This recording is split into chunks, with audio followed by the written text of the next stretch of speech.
Straight Riffin is filmed in front of a live internet audience. I am riffing. Mitch is riffing. What more can I say?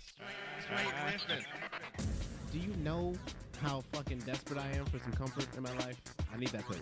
This show is intended for mature audiences only. I've seen a lot of dicks. I don't know how much more disgusting this experience could get.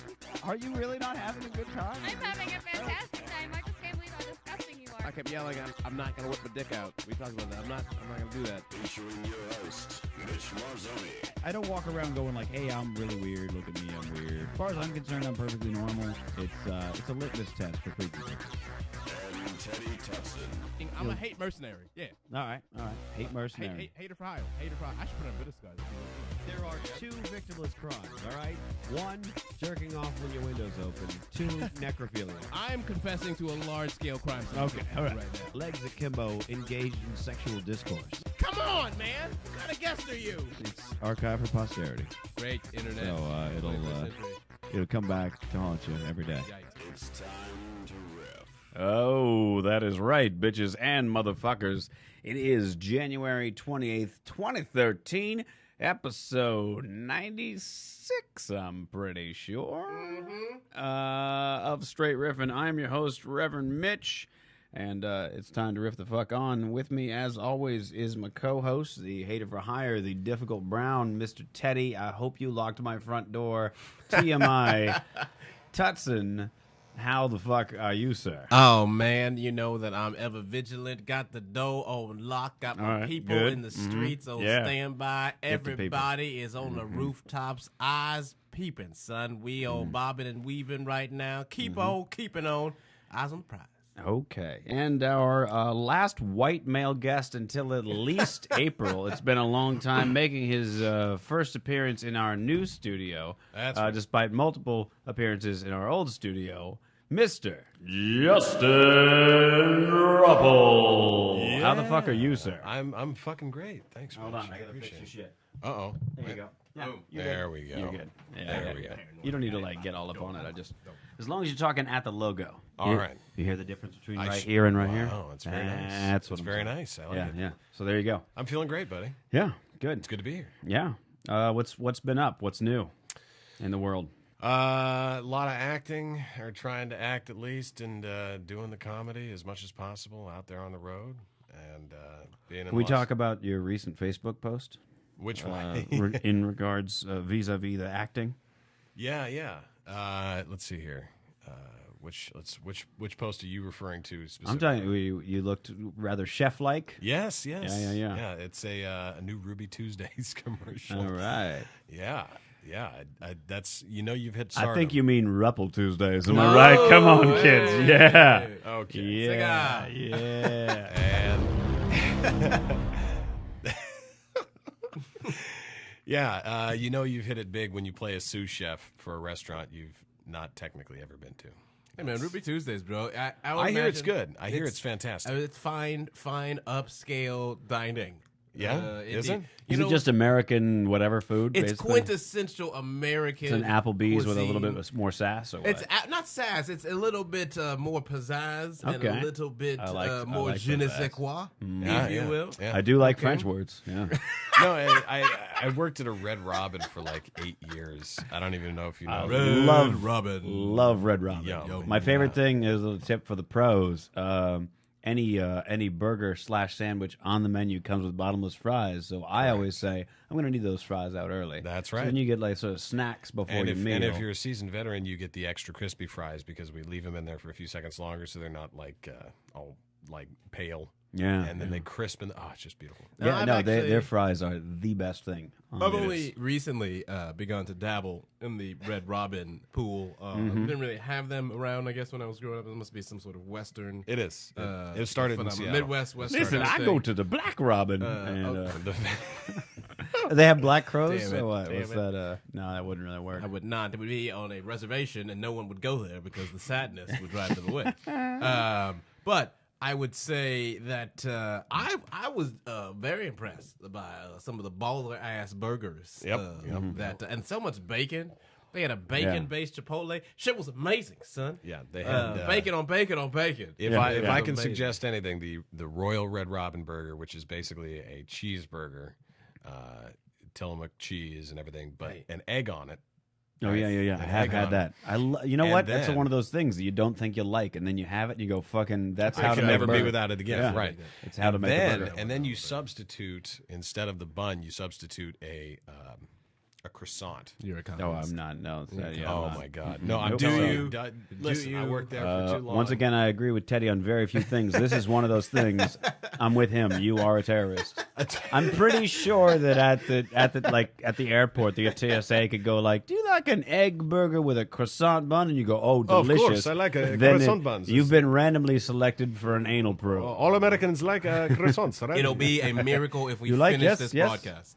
Oh, I meant to introduce you as Man of 100 Voices. That was a joke I wrote earlier today and totally didn't use it.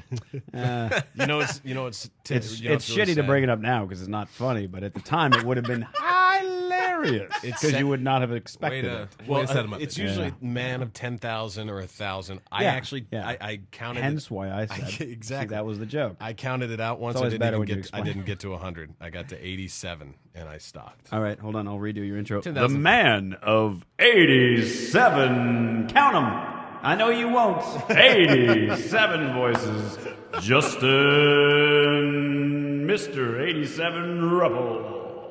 Oh man, that's right. Your renegade announcement in the middle of the show just confused Bushka and drove him away from the show. Bushka, it's like I had to sit through a second show for the first time ever. Was cold chilling in the middle of the broadcast. Yeah. And now Bushka usually, my cat, by the way, that's Bushka. But he usually comes in and hangs out on the table anytime there's not a podcast, and then as soon as a podcast starts, he jumps off and goes. But for some reason, tonight Bushka did not do that. Hanging out, cold chilling, lounging, just actually taking a nap until Mitch just ruined it. So everything else was just a practice round. You've gone too far. Did they give you Ruby Tuesdays when you were filming the commercial? By the way, I don't know if people conjecture about this when you sit at home watching commercials. Like, I bet that's not even real food.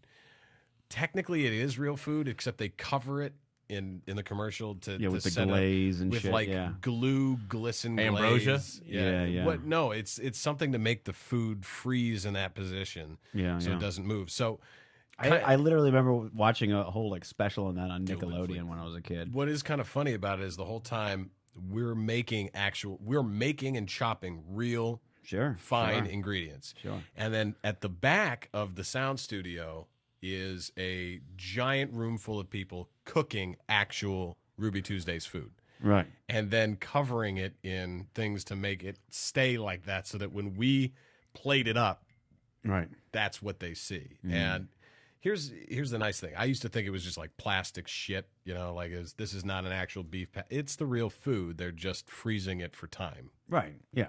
So, we didn't get any of it, though. No. We weren't allowed to eat it. No. You couldn't eat nothing? Obviously, you're not going to eat that. No, we weren't allowed to eat any. I didn't know if they were like, also, here's your gift certificate. Did you have to bring your own meal to a fucking... No, come on. Here's a bag of chips. This was my first national commercial, so they treated you right. The company... Oh, I don't think you should say that. I think that's somebody else's slogan. Yeah, they treat me right. I think that's somebody else's, right? Isn't that Dairy Queen? I think that's Dairy Queen's slogan. I don't think that was like 1990. Yeah, come on. Look, I don't know. 1990. What are you, the Unabomber? I'm just... Listen, when I was in my shack, I did a lot of thinking about them Dairy Queens.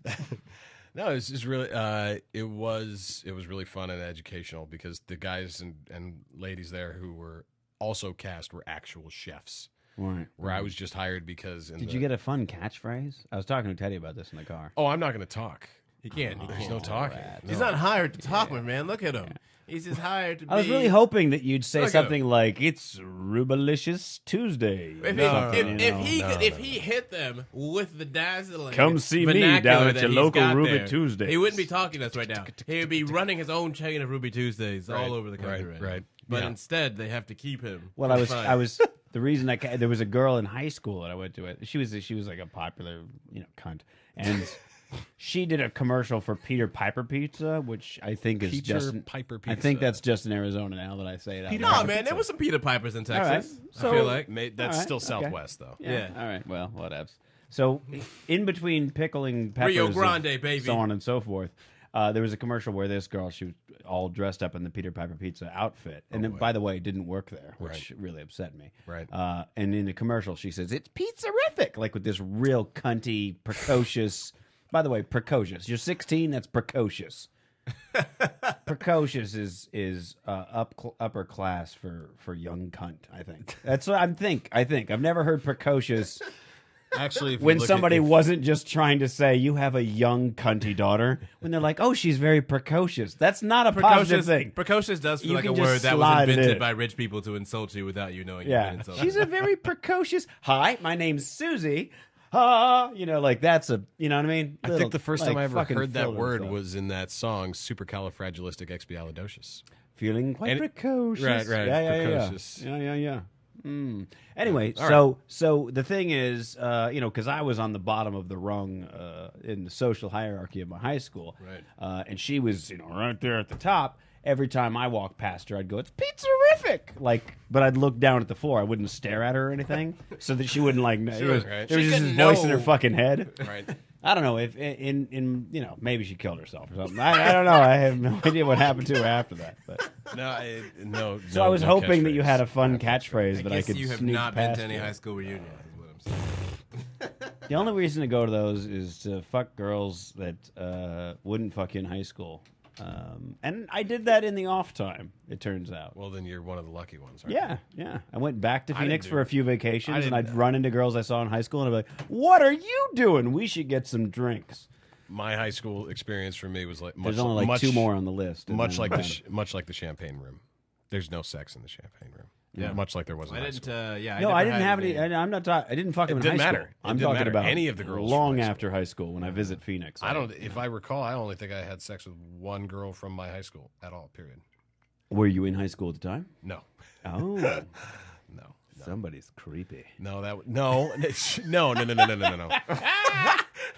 You're totally missing it. No, You're I know. gross. Yeah, No. yeah, that's where you went with it. Like I was No. dipping into the pool. Back. Well, I don't know. Well, she's a I'm not surprised freshman. that that's where Mitch went with Yeah, it. but To be fair, it's I'm where not, I I'm go. not surprised at all. No, after wheelhouse, college, I ended up like right as high school ended. After Right. high school, that everybody's going off somewhere, and they have that last little cling where they're like, "Oh, I can't leave. We should really date and do it long distance, so I don't have to go to this new place alone, and keep you on a string type thing." That's basically my Wow. That's the so only you guys girl. like pretended to date? I've been there. I was there. The pretended to date is actually that. pretty appropriate for what ended up Pseudo happening. date. Yeah. Pseudo date is good it doesn't terminology. look. It doesn't count if you fucking. There's no real feelings Barely involved, knew each except other for and the you shame. went off to different states. Correct. Long distance relationships are just a terrible idea. It's a delayed shame bomb. Is what it is. It was, and It's an exercise in futility and self deception. I'm not gonna say her name, but her story ended up being all right. a long Jennifer, Jesse, Jamie, one of them. Did you get catfished? Carrie, No, yeah, actually, Barbara. you wanna know what's Beth, funny, Teddy? Bethany, No. Susan. Stop naming people. Okay, sorry. He says one of them. no, actually, Wendy. you know what is really funny? Manu Tuiasosopo was Manu. No, Oh, Manu. Manu. Hey, Manu. you're deep in the. You know the team. Manu Tuiasosopo was my sports director at Yeah. Skyline High School in Issaquah. So when they're like, whatever his Ronia Tuiasosopo. whatever his Mantaiteo. whatever his first name is, Asasopo. Yeah. When I heard it first, I'm like, I wonder if he's related to Manu Tuiasosopo. It would have to be, man. Tuiasopos. That's a very. No, Tuiasosopo is like the Samoan Smith. Right. Yeah. Again, though. But how many Samoans though move within the football world? There's a lot of Yes, them. there are quite So a it's few. it's very. Right. I mean, Samoans are big motherfuckers. I mean, I went golfing the other day, and this guy had one of the head covers for his driver was a Irish, the Notre Dame. oh, the Notre little Dame. fighter. Yeah, it's the Notre Dame guy with the little purple and gold. And I Tough went break. up to him.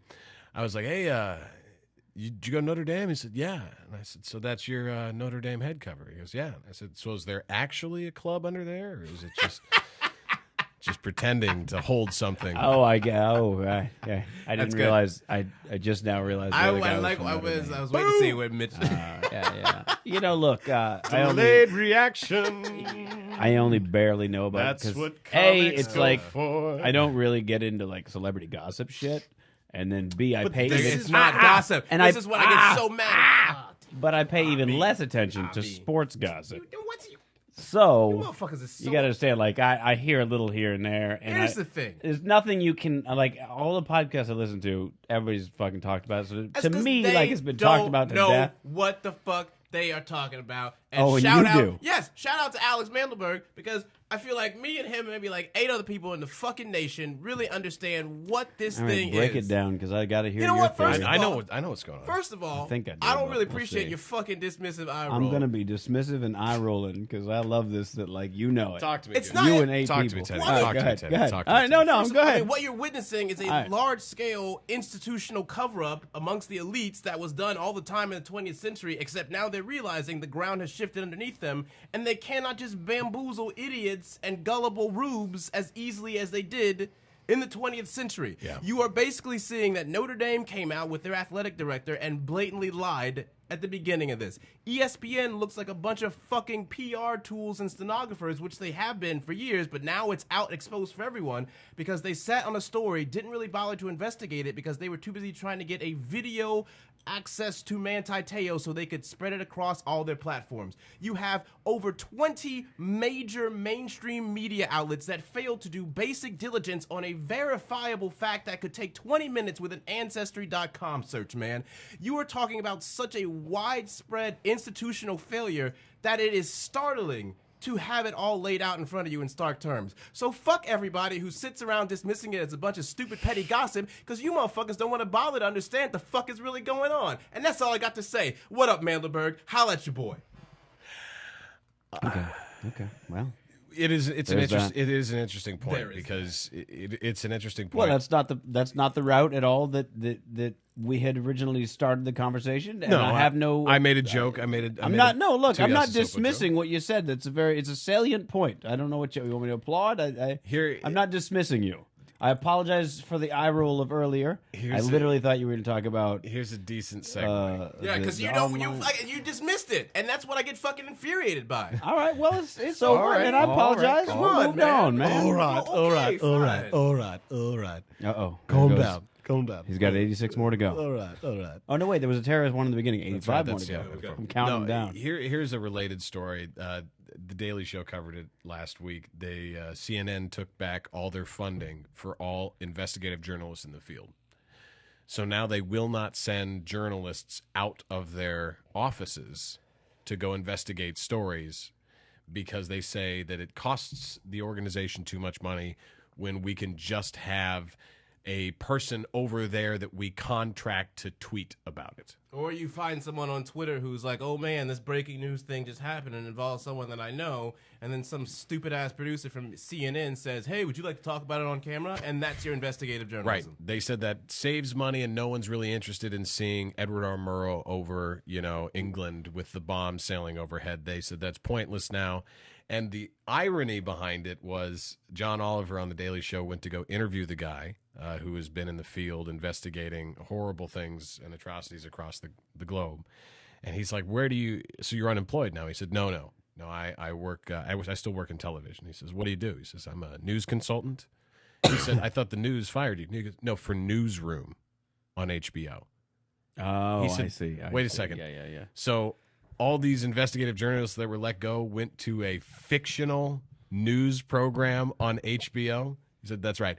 We have over 15 news consultants who are actually doing investigative journalism in the field and that we are paid to do, and then report back to Aaron Sorkin and the team, and they fictionalize it and backdate it based on fact-checking and then present it. He's like, so basically what's happened is fictional television is actually more in touch with reality than breaking news from CNN. Meanwhile, actual mainstream news outlets are too busy chasing down what they feel like is a good story that sounds good, and that is actually complete fabricated bullshit. You got a complete flip-flopping of what roles are supposed to be played by what institutions, man.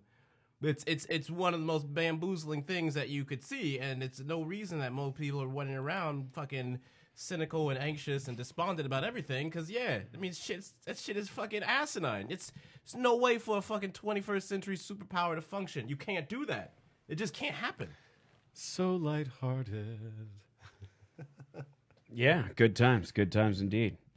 No, I just I guess what it comes down to, the reason I wouldn't that I didn't look into the whole thing was, to me, it was, gossip. I thought it and, was too. And granted, more to the story, but even still, I don't know. In my head, if I can present a counterpoint, why do the research? For that particular story. Yeah, well, that's not on a wide scale, but literally just for that particular story. It does seem to me like, why bother? Well, a guy says, "Oh, I got this girlfriend. She's got cancer. Why research it?" Because she died on September 11th, and I heard about. What I'm saying is like, it's why? Not so much as that, but I mean, I think why this bother this and I poor feel girl? like I feel like that's less about it is, and I feel like the story is really, and why it fascinates me so much, and I think why I'm so interested in people's reactions to it, and I get so passionate about it, is because it reveals a lot about how our current society and culture got the way that it did, and how everyone has just kind of sat around and allowed institutions and their own lives to atrophy to the point that we're in the cesspool that we're in right now, because you have senior editors and senior reporters from ESPN to Sports Illustrated to all sorts of outlets from the Associated Press who have a story and are like, well, I can't find a death certificate.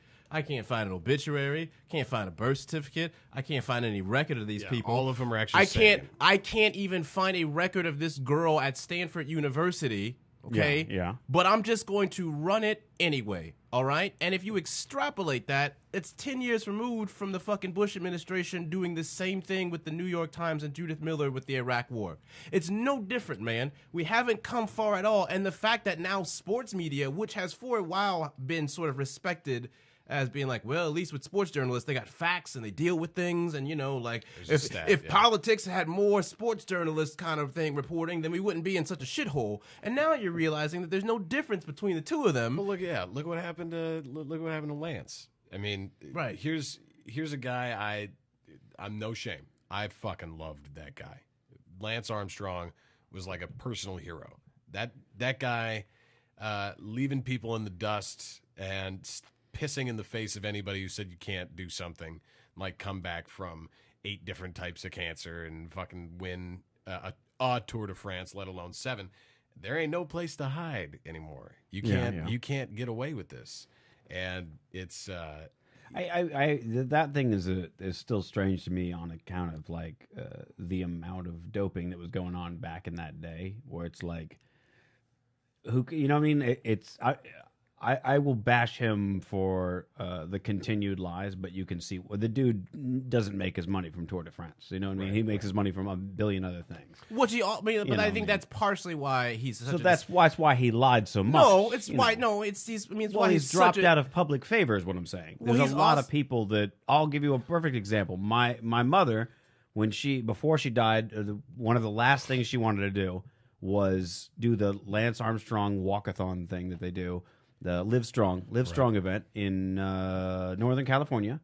That was her big thing. She did it. No biggies. You know what I mean? I walked with her, blah, blah. Now, if he had fallen out of the public favor, it's quite possible she'd have been like, well, I don't really want to do that. I don't want to be associated with that man anymore. Right. So, whatever. Made her happy. Well, so to that regard, I'm like, hey, kudos to you. But, All right, here's the question then. Then I pose the question to the room, and I want to hear both of you actually individually answer it. I feel bad I cut you off there, Teddy. So go ahead, Rupple. Because then here's the question: the story of an athlete or anybody overcoming such an obstacle, like 2 deaths close to you, and still achieving greatness, or inches from death and coming back and winning all these things. Is that story more important to the overall spirit of people to believe that something like that is possible? Or is the truth far more important, even though it shatters what most people hold to be the hope? You know what I mean? Is it right? Is the truth more important, or is this case for me the personally, fable? I'd say the truth is more important. Okay. I mean, I would prefer that, not because that shit is impossible, and frankly, at the time that he was winning all this Tour de France things, early on anyway, he didn't have testicular cancer. There was none of that. That was later. No. No. Okay. My understanding. Sorry. No, it's okay. But even still, I'm merely saying that regardless of because when he went in for his cancer treatments, they talked about the juicing. The best he ever did was in 1997. He finished 24th, and then he contracted cancer. And coming back is when he won 1, 2, 3, 4, 5, 6, and 7 in a row. Okay. See, I thought this happened like way in the early '90s. So he was doping all. He was doping all along. Yeah, ironically, that does make sense. Then. Okay, yeah. Well, anyway, for me, the truth is more important. Teddy. I think most people would like to say. I think most people would like to say that the truth is more important, but I think behavior dictates and has shown us that tribalism wins out, and that people are more eager to deify someone than to demand the truth. Because I think why the Armstrong case is such a case study in gross enabling of narcissism is that you actually had numerous points along the way where various people involved in this doping regimen try to bring the truth to light or try to confront it, and the forces enabling Armstrong were so powerful that he just fucking annihilated them. He annihilated their livelihoods, their fucking careers, their fucking relationships, their reputations in public and private, just fucking obliterated them, man. And to the point now that even with all of this coming to light, they still have motherfuckers being mad skeptical about the things that they had to say. Like, their word is somehow less worthy of Lance Armstrong. You know, like Lance Armstrong fucking lied on Oprah, and they're like, you have like until February 6th to come out and admit the truth. You still lying piece of shit. And I think that's what's so fascinating to me is that they're fucking. It's like the fucking elite enabling of it. Do you know what I mean? Like, Lance Armstrong is like, well, everyone was doping, but not everyone was just running roughshod over people's fucking lives. Sure. And that's why, and not everyone built a fucking foundation named Livestrong and then lied to everyone about how much money you donated to cancer funding research, right? All right. So that's the big thing here. Because I still put up with so many fucking idiots saying, well, look what he did for cancer research. No. He didn't do shit for cancer research, actually. No, actually, he didn't do anything. Livestrong did not donate to cancer research. I know. So, I mean, like, that's the thing that's frustrating because people don't want to accept the truth because they still fall back on, well, look at what he did for cancer research. And then when you take that away from them, what do they have left? What do they say? They don't say shit because they're too dumbfounded at all the fucking lies that they've swallowed. So there's no truth. So I'm not saying that. So I'm going to pose a question to you. And believe me, the only reason I'm saying this is because I'm curious. Okay. When we find out somebody accomplished something big, right. in what, it doesn't matter what facet, politics, sports, personal triumph, and anything, it usually then becomes a microscope onto that person's life as to how they accomplished it, right? Sure. And I would say there are so few people left in the world that I can say this about, all right, that have nothing to show, nothing bad that you're like, oh man, now I can't respect it. You know what I mean? For example, Michael Jordan, one of my favorite athletes of all time. I had every video he had, everything he's ever done. You know, the guy was like a personal inspiration. You know, I wanted to play sports because the guy would, you know, I used all his stories to get up and go and so on and so forth. To find out later in life that he was a severely addicted gambler and known to run out on his wife constantly and do a whole midst of lies that basically paints him as a very shady person. Michael Jordan and Lance Armstrong would get along real fucking well. No, but my point being... And the original lie about him getting booted off the basketball team wasn't true. No, my point being, here's an inspirational thing that caused me to believe in the faith of humanity that eventually tore him down, right? Eventually, but all these people end up falling, right? But the slight bit of hope that people grasp onto for that story for a second, my question is, not even what the Armstrong Foundation, not even any of that bullshit. The idea that a cancer patient survived and won the Tour de France, period. No drugs, no, it doesn't matter. Even if he was drugged to the hilt, even if he was cheating every possible way, does that story still mean something? And I say, unfortunately, yeah, it does.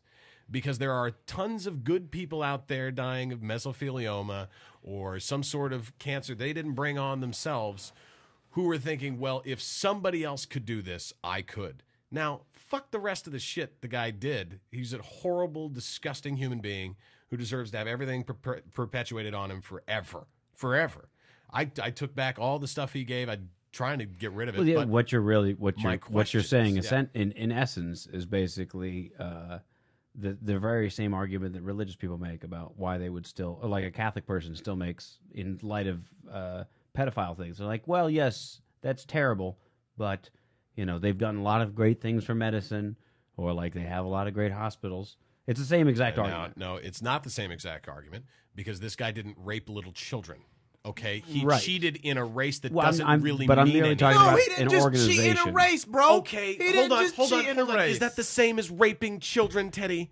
No, I'll grant you First of all, I understand that point that Mitch is making. I'm not going to necessarily say that I feel like that's the best way to describe it. But what I will say is fucking creating a foundation in Livestrong that was designed more explicitly to allow Lance Armstrong to negotiate various endorsements and what have you, because he was like, oh, look at this charity that I have, and everyone was like, oh, let me associate with this charity. So a lot of his fucking endorsement money that he now lives on came through Livestrong, which didn't do shit for cancer research and was actually just the let's help Lance Armstrong get really rich foundation. I have a fucking problem. You didn't. Yeah, because that is a fucking. But yeah, that you want to toss out all the other shit, and all the other shit is the fact that he, for over a fucking decade, man, enabled this shitty organization that just preyed on people's actual hope and belief, and got himself get rich, and now he goes on fucking Oprah and tries to paint himself like a victim, and still tries to say that he didn't cheat, and then he fucking lied then too. The guy is fucking scum. He's been scum. He always has been scum. Didn't I just say that? No, you didn't just say that. Actually, run the tape back. I said this guy's the worst and man on the planet. And then you said toss out everything that he just did. And what point Teddy, was that? Teddy, it's called an argument. And the reason I said it was, I said, let's say for a second, I run it back. I said, this guy is the worst guy on the fucking planet. Listen, look at me. Look at me. He deserves to be in prison. My question to you is, if you were a young male looking up to Michael Jordan, who did all these great things, is it okay that he is, I don't know, the worst husband and father of all time and possibly running illegal gambling throughout the country? It's a real simple no. Is it possible to separate the two things? No, it's not fucking okay. And the fact is, you should be able to look at a person like Lance Armstrong and Michael Jordan and be able to say, hey, you're a good basketball player. Hey, you're a really good cyclist. You're a shitty human being, man. You're a shitty fucking human being. And the sad thing is that the vast majority of people do not have the critical skills to discern between those two things, and they end up making a bunch of apologetic bullshit to never let themselves get to the point where they say, oh, you're good at riding a bicycle, but you're really shitty at the job of being a decent human being to everyone that you encounter on a day-to-day basis. Okay, so then let me ask this question then. Is there anybody you look up to in the whole world? Not a lot of people, bro. I don't look up to a lot of people. I don't, because you know why?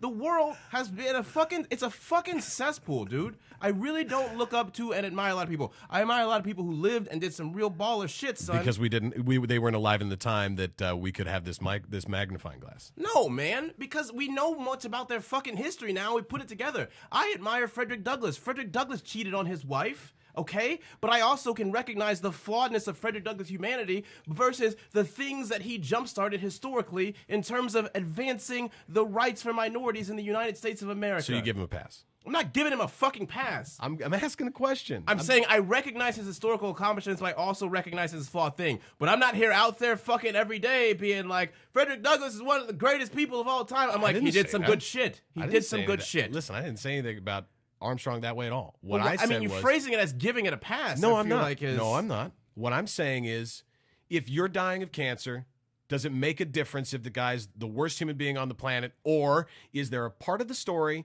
if you got one blood cell left, you're like, you know what? There is somebody out there. Basically asking if I want to lie to myself. And I know I never want to lie to myself. And I settled that really early. I don't lie to my fucking self. I have built my entire life around not lying to myself about basic things in the world. Because I was in a fucking dysfunctional family that did it every day. Why so you're not mad at me? I'm not mad at you, but I'm telling you, man, you're touching on a thing that I have fucking built my entire existential life around. It is never lying to myself about what is what in this world, about what people do and who they are. So I'm not gonna fucking lie to myself, and I'm not gonna fucking deify people. You're just a fucking human being who did some good and some bad. And maybe some of the bad shit that you did is really bad, and the good shit that you did is really fucking amazing. I'll recognize the really good while also putting in the bad there.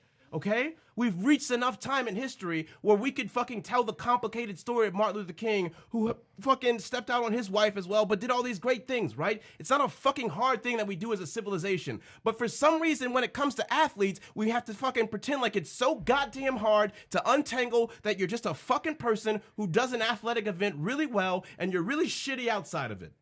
So that's what I'm fucking tired of. And I'm sorry if it seems like I'm angry at you, but it's a really fucking widespread societal failure, and I don't think it's that fucking hard to do. Well, it's very much the same as the arguments that were made around Michael Jackson. You know, it was difficult to square in one's head. It was difficult to square away. I dig this dude's music. I've dug his music for a long time. All I've ever heard is he helps children, and he loves the children, and he loves, you know, and he wants to give money to the poor people, and he's a humanitarian. And then it's like, hey, P.S., dude's been diddling kids. And now you got to square that with everything else that he did. I still sing Michael Jackson songs. Right. I still love Michael Jackson's music. And there's the issue. And that's a conflict inside everybody. Yeah. Because that's all I'm saying. Who doesn't moonwalk still? Does that mean you're a child toucher? No.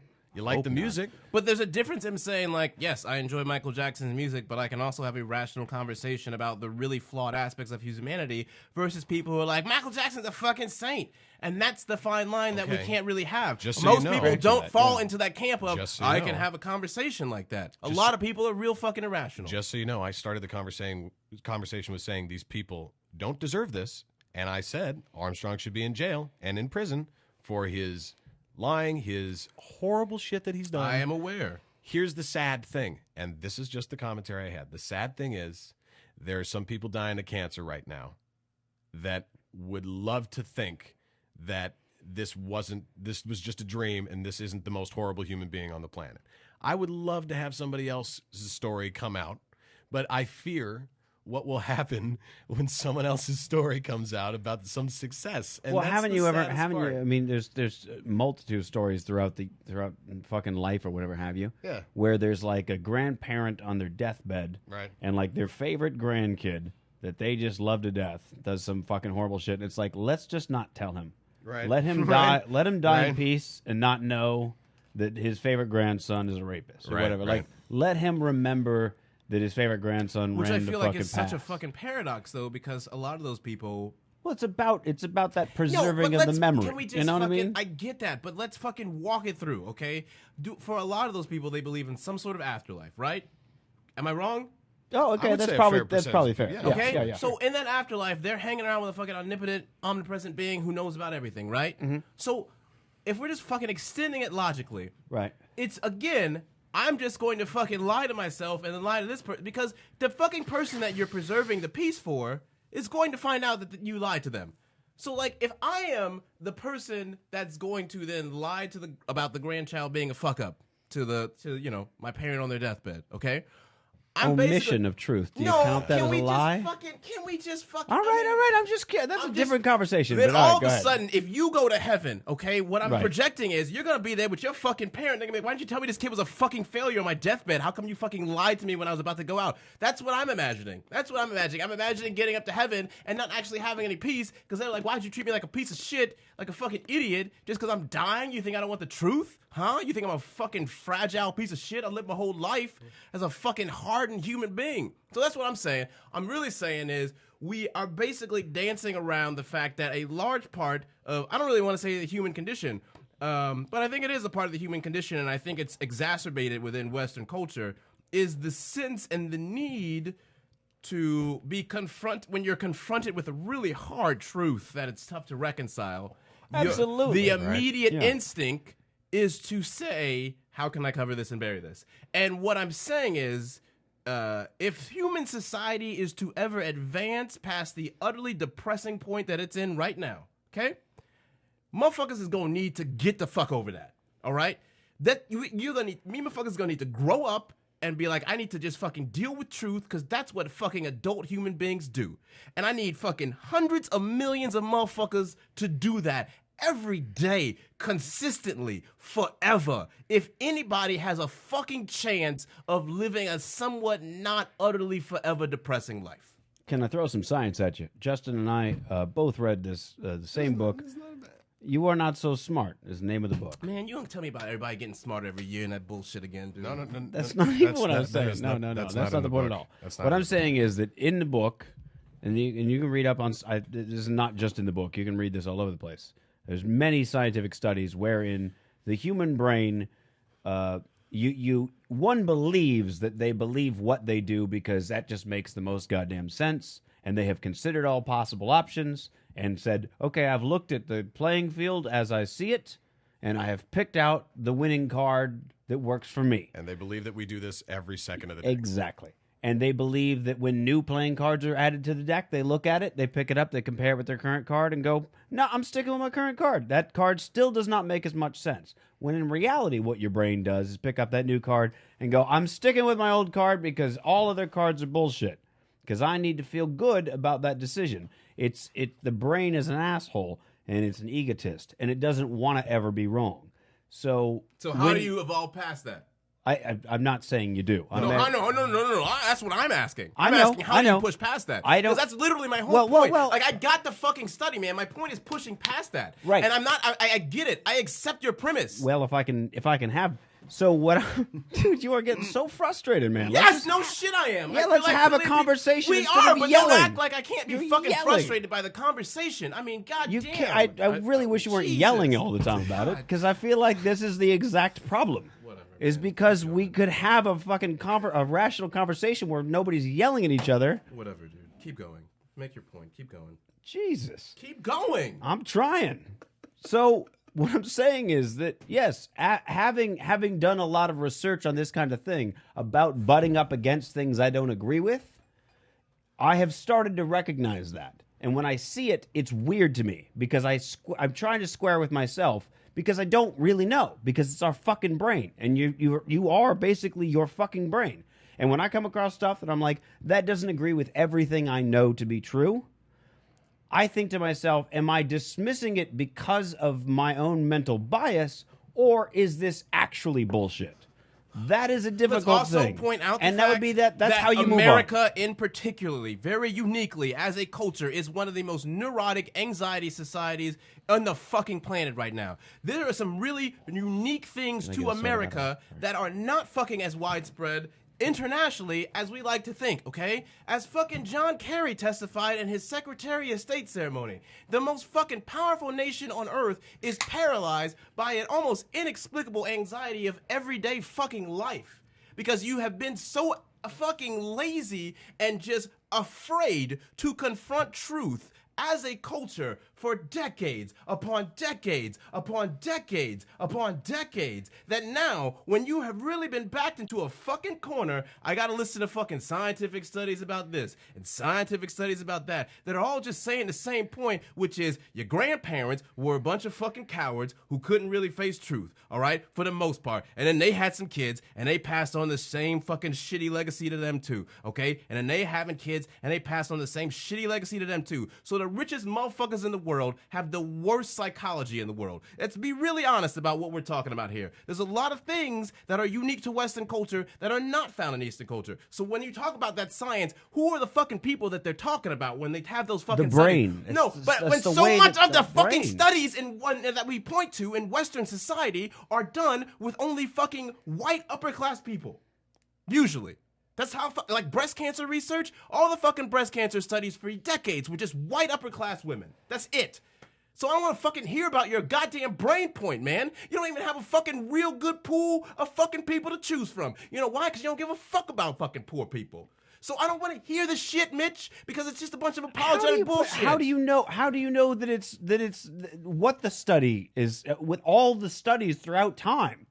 How do you know that's not just look from an evolutionary standpoint? From fucking think about cavemen standpoint. That's how the brain should work. The brain should not be concerned with right or wrong. So what are you going to do, bro? Opinion. What do you do? I know how the brain works. Everybody knows how the brain works, son. Right. So and at I'm some point, telling what you, do you do at some point? Do you? You're not telling me anything. I You're just did. making a bunch of I fucking said excuses. no. I'm not. I did in fact say that it's when I come across facts or even stories that don't agree with the mold of how I'm understanding a given subject.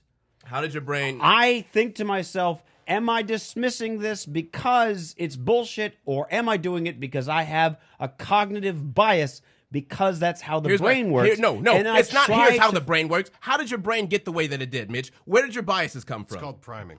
Where did your biases come from, Mitch? Did they just get fucking birthed in you innately, inherently? No. Or did a fucking society that you were birthed in prime you from every fucking day that you were alive to reach the places that you did? You're fucking being so passive and abstract in this conversation.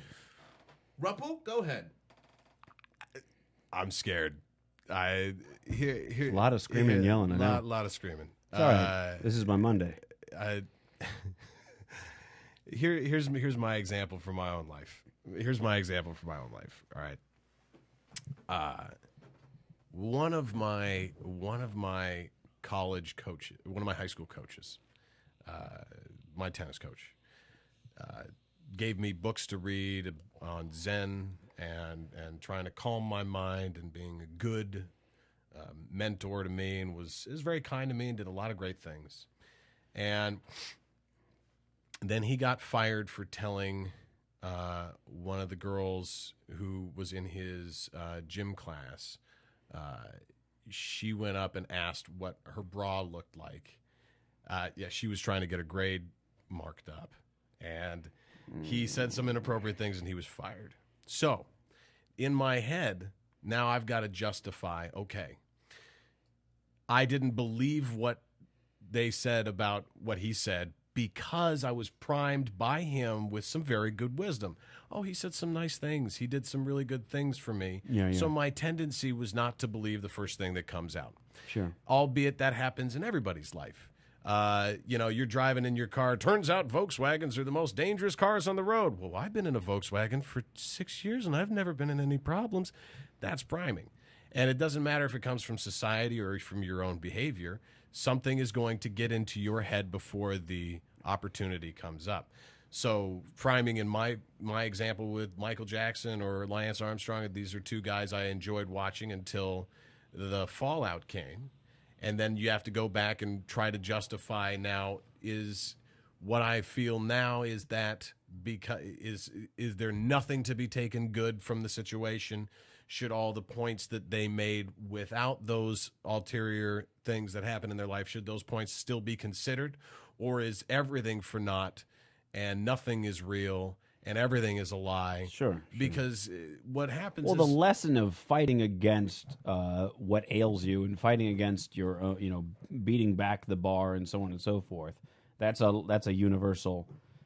It doesn't matter, you know what I mean? In that regard, like even if that's not true in his situation, it's still good advice. Mm-hmm, mm-hmm. It's a logical fallacy and to dismiss the advice simply because of who he is. Well, there's the problem we all come to, and I think that's a real issue. Is that more and more with the information age and the quote unquote truth being a little easier to access, the people who are going behind enemy lines and pulling stuff back out from the establishments and trying to get it out there, how much of it is everything a lie? Is everything bullshit? Because the more you know, the more you find out you don't know.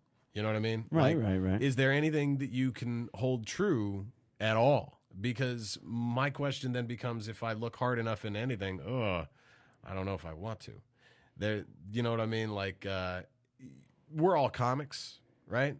Teddy, who was your favorite comic growing up? Chappelle. Wait, growing up?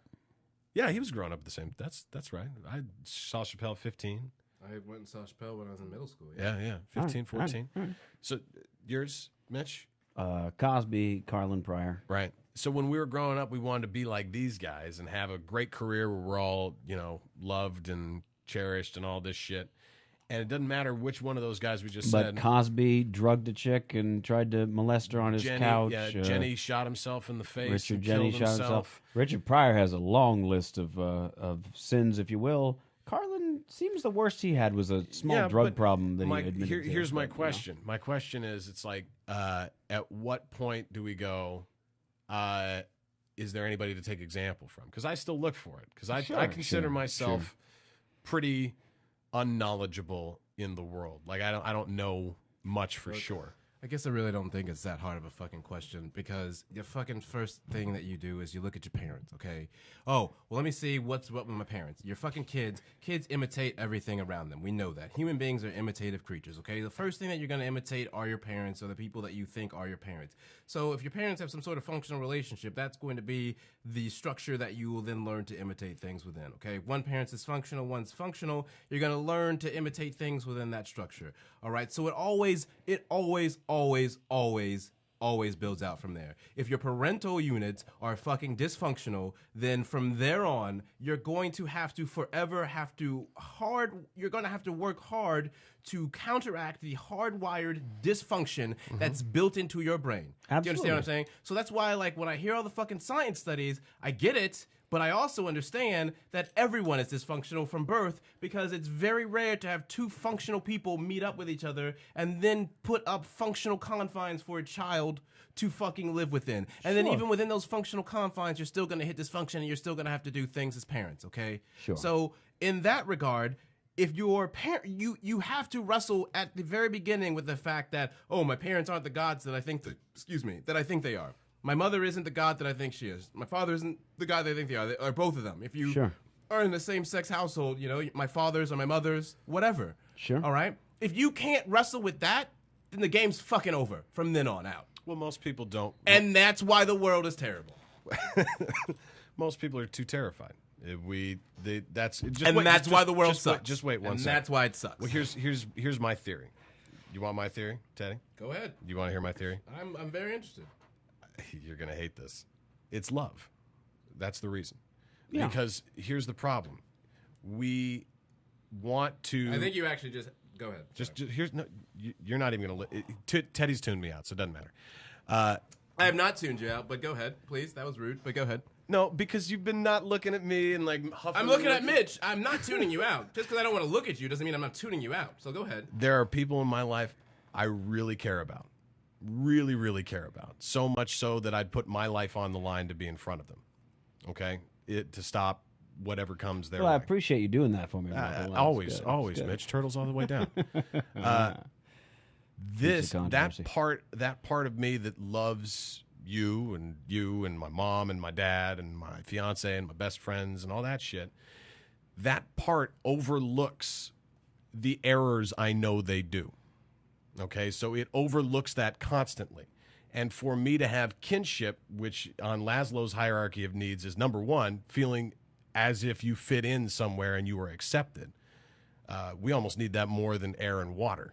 That's like the second. If you leave somebody alone forever, no human contact whatsoever, they will die. If you have a baby fed by a bottle that has no human contact, they'll die. Yeah. You need other people. Yeah. You need some sort of warmth and companionship eventually. You need it. The question is, we as loving people tend to overlook the bad things and hype up the good things, so in which we can continue to be next to one another. So what happens when you can't do that? Because the bad things are so bad. Well, then you don't love them. Then what happens? Well, then you move on. You just then what happens to the world when you move? That's my point to you that you don't want to fucking wrestle with. What happens when you move on from your family because they're a bunch of fucking bad, dysfunctional people, and you extrapolate that to a whole world full of people that don't love and have moved on? Then what do you have? What do you have? I'm missing you don't your have question. that situation because that's not the case. I'm going to the restroom. Keep talking. All right. Well, I got happier things to talk about, so maybe we'll talk about happier things.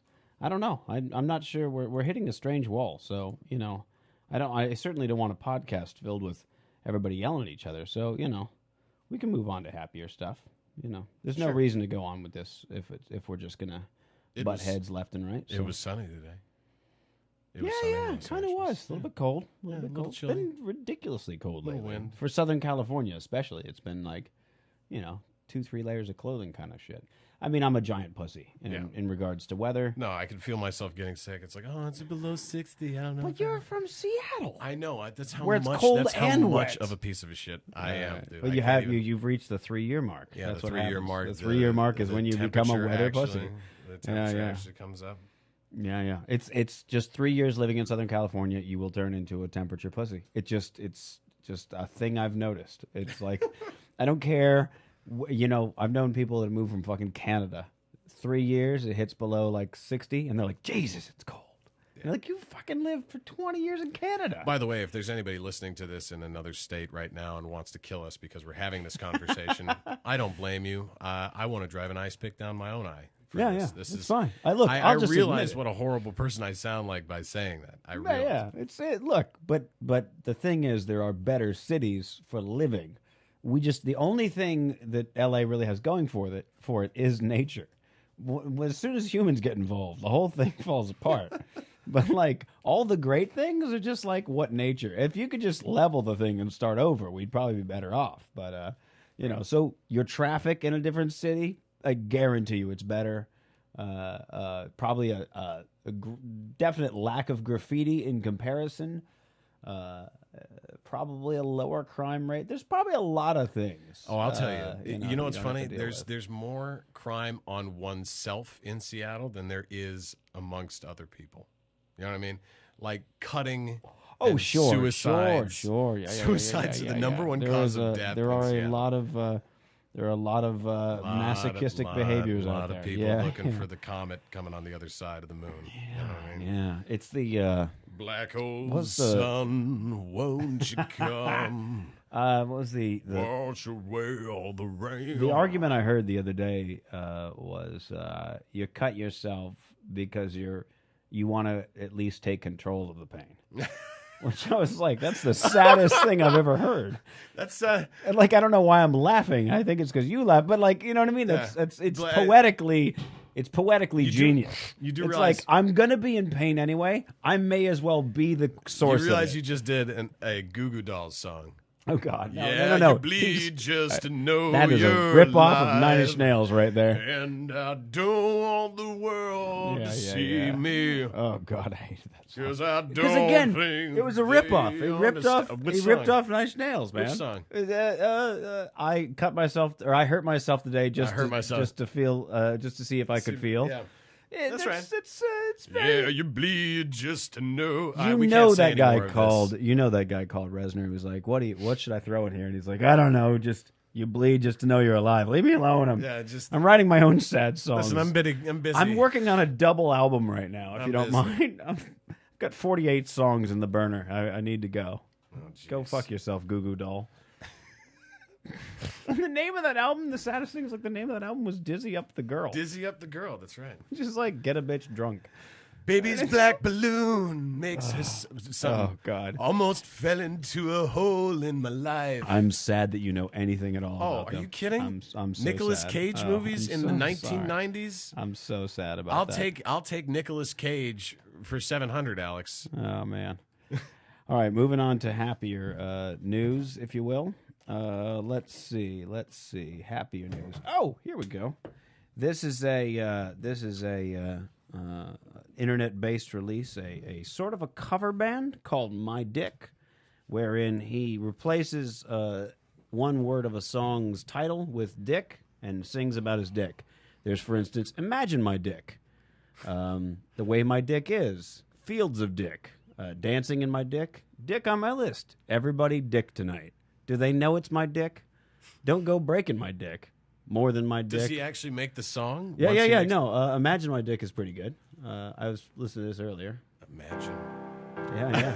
Oh, yeah. It's a real thing that's happening. I'm skipping ahead where he starts singing about his dick.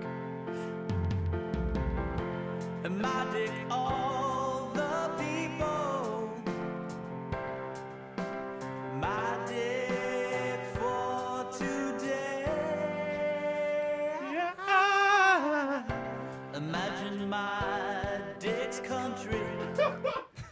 It's good stuff. So, yeah, feel free to check that out at mydickband.bandcamp.com. It's a genius idea. I'm sort of jealous. That's one of those, he's like the dumb man's Weird Al Dickovich. Hey, there you go. Hey, fantastic. That's horrible. I should apologize. Good times. I wanna So, apologize. you may have heard that Facebook slowly rolling out the graph search thing. What? Yeah, I'm not What is really this? sure what that's all about. It seems like another really dumb. Well, I signed up on the beta, so it's in my Facebook now. I can actually show you how it works. But the idea is that you can do these custom searches across all of Facebook using natural language queries. So someone with an early release version of it decided they'd have a lot of fun with sort of ironic searches and or dichotomy searches. So this is actual Facebook graph searches .tumblr.com.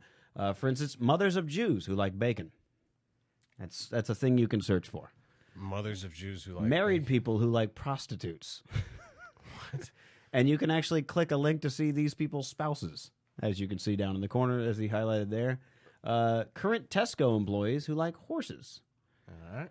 Okay. Current employers of people who like racism. Oh, so wait a second. So this is basically a graphing your likes and dislikes. And then people can search. And then people can search. You know, they can micro-target various segments of people who enjoy things, who like other things. Right. So these are places that people who like racism work for.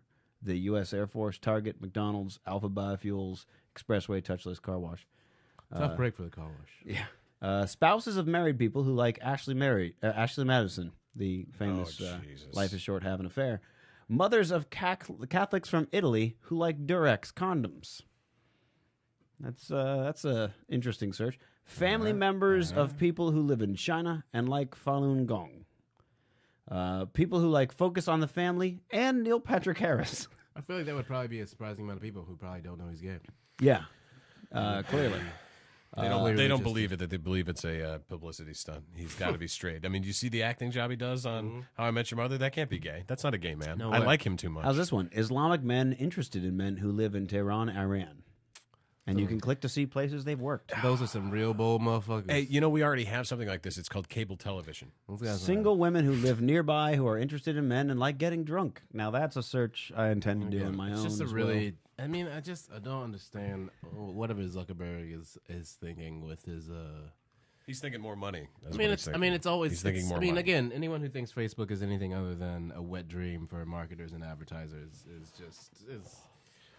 I mean, that's what it's all boiled down to. Every release of anything new that comes out is just how can we market it? How can we better, more specific? Where's Bill Hicks when we need him? If you're getting it free, you're not a customer. You're the product being sold. That's the general rule on the internet. Wow. There you go. If you're getting it for free, you're the product being sold. So basically, any porn site you go to that's free, you're just looking at ads. Yeah. Exactly. Put Now, that that on was the not my board. quote, but feel That's free to fucking great. put it on the board. But it's basically, it's. I mean, it was said probably 5 years ago on I think Metafilter or something like that. And since then, there's been shitloads of sort of scandals, if you will, like different sites getting bought out by other sites, or suddenly changing their terms of service, or changing how they function, and people getting like all up in arms. And it's kind of like, dude, once again, you need to remember that golden rule. If you realize that you are the product being sold, then you understand everything that happens with Instagram or Facebook or Twitter or Tumblr, any of those fucking things. As soon as you pay for it, you're a customer, and then you can bitch and complain. Until then, you're not the customer. You don't get a right to You're bitch, the right. reason it's free. The reason it's free is so that marketers can talk to you. So, That's good weird. times. That's weird to think about.